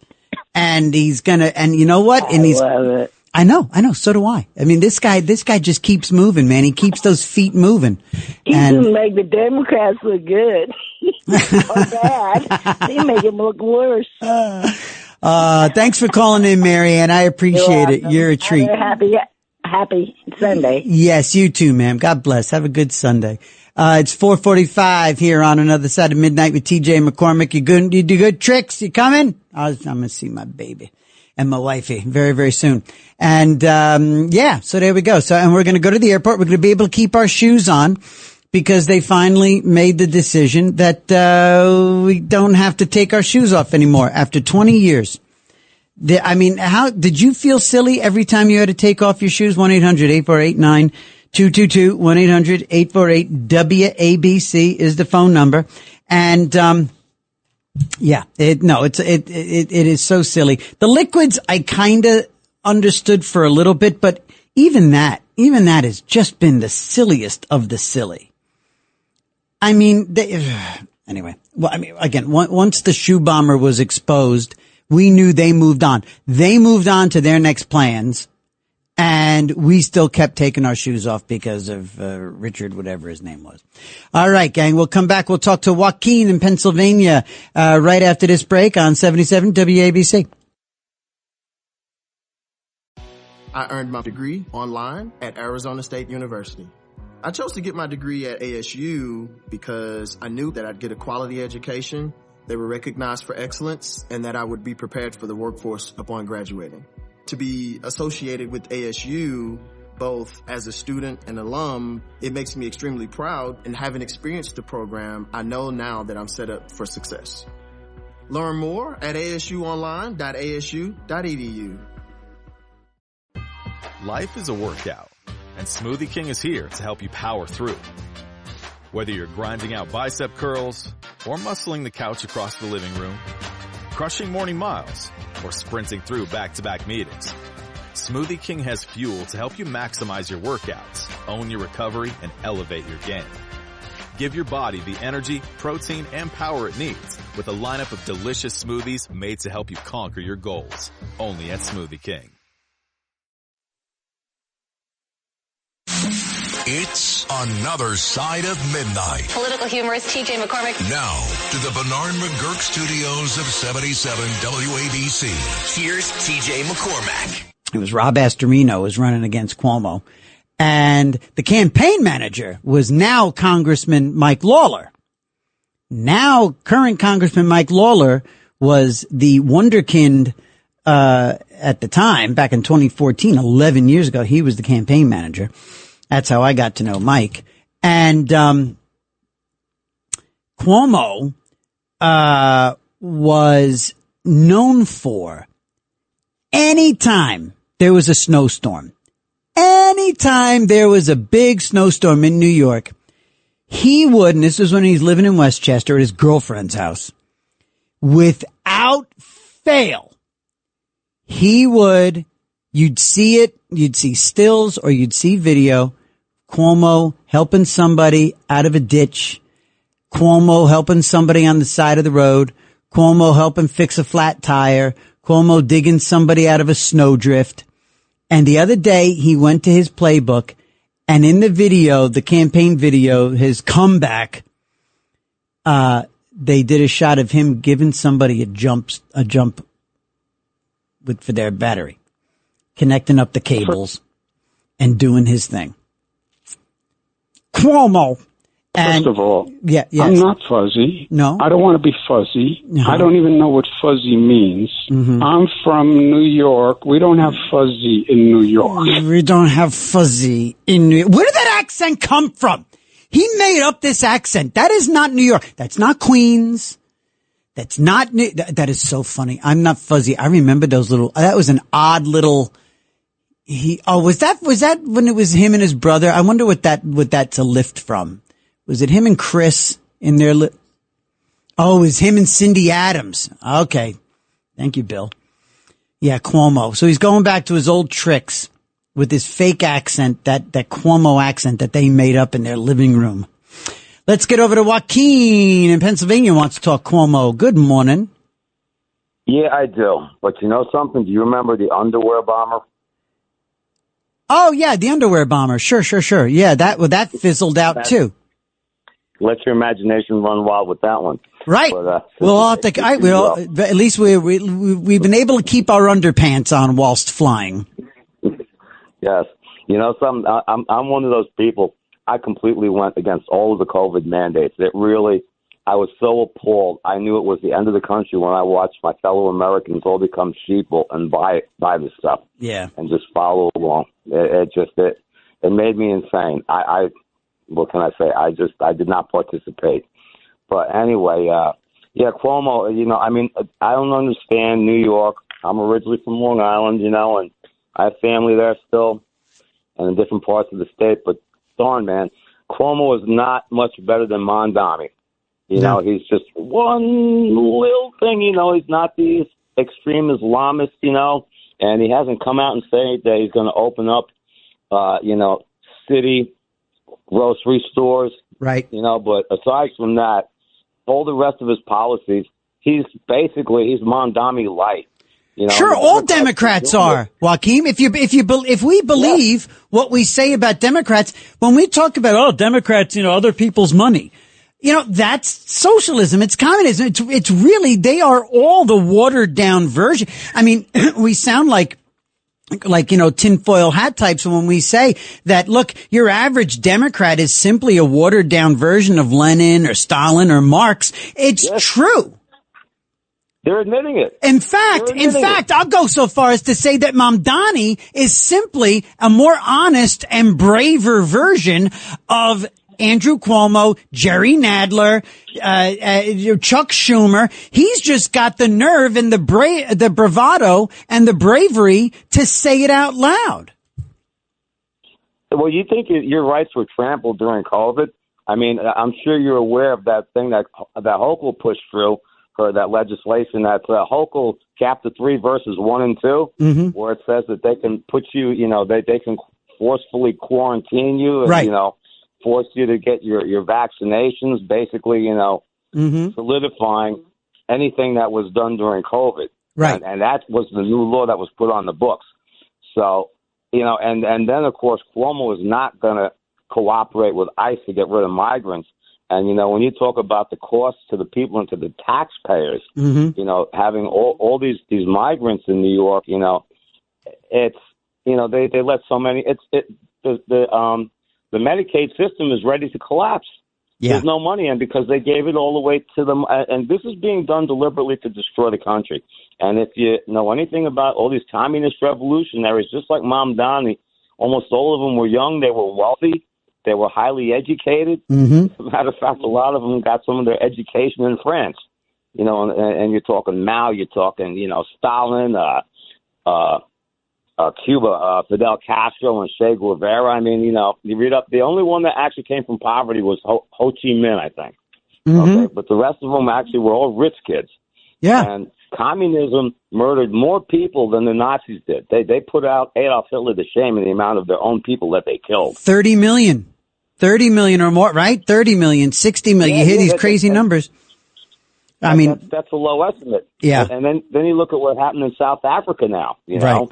Right. It's just, we really have to watch what's going on because we're in serious trouble if and when it comes down to this election now, again, the fact that the Hochul is governor, that's mind-blowing. And I can't believe that the vast majority of people in New York State are really, I hate to say it, that stupid. Yeah, well, look, I mean, thank God she's as dim a bulb as she is. Thank God. It's almost like we've had, almost like a breather with her there, because with that supermajority in both houses of the New York State legislature, if we had somebody like a Mamdani, can you imagine? Can you imagine if we had an actual smart person? I mean, thank God we've got a thick dim bulb like Hochul and a literally thick dim bulb like Letitia James and the others. Thank God that they're just that we've got this clown car up there in Albany right now at the helm, because if they had a truly bold, and it really is,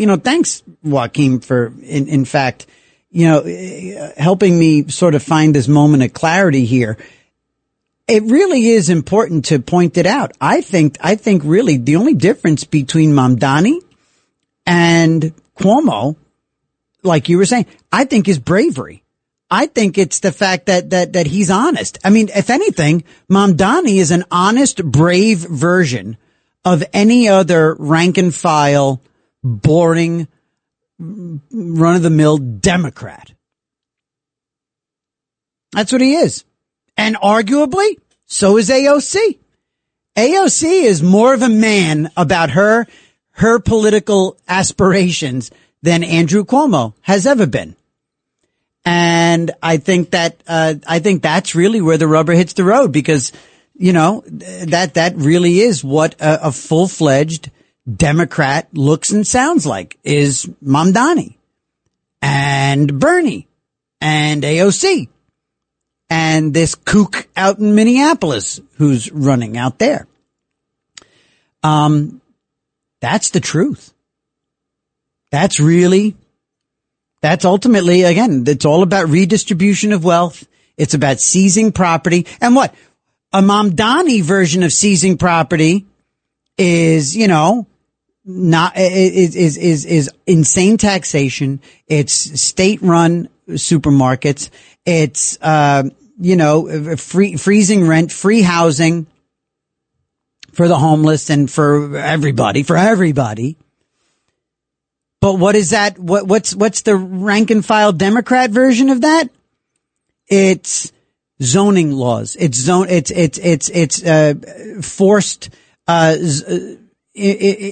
implementation of transit-oriented development. So when your run-of-the-mill New York State senator or assembly member starts talking about transit-oriented development, and we're going to take over the zoning, and we're going to make your neighbor, your little village build modern 6-story buildings by the train station, that's the boring Democrat version,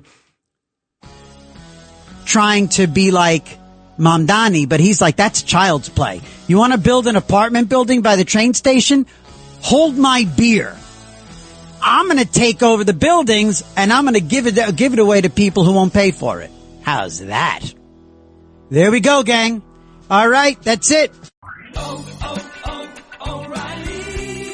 Check engine, ABS, or maintenance light on? Take the guesswork out of your warning lights with O'Reilly Veriscan. The service is free and provides a report with solutions verified by ASE certified master technicians.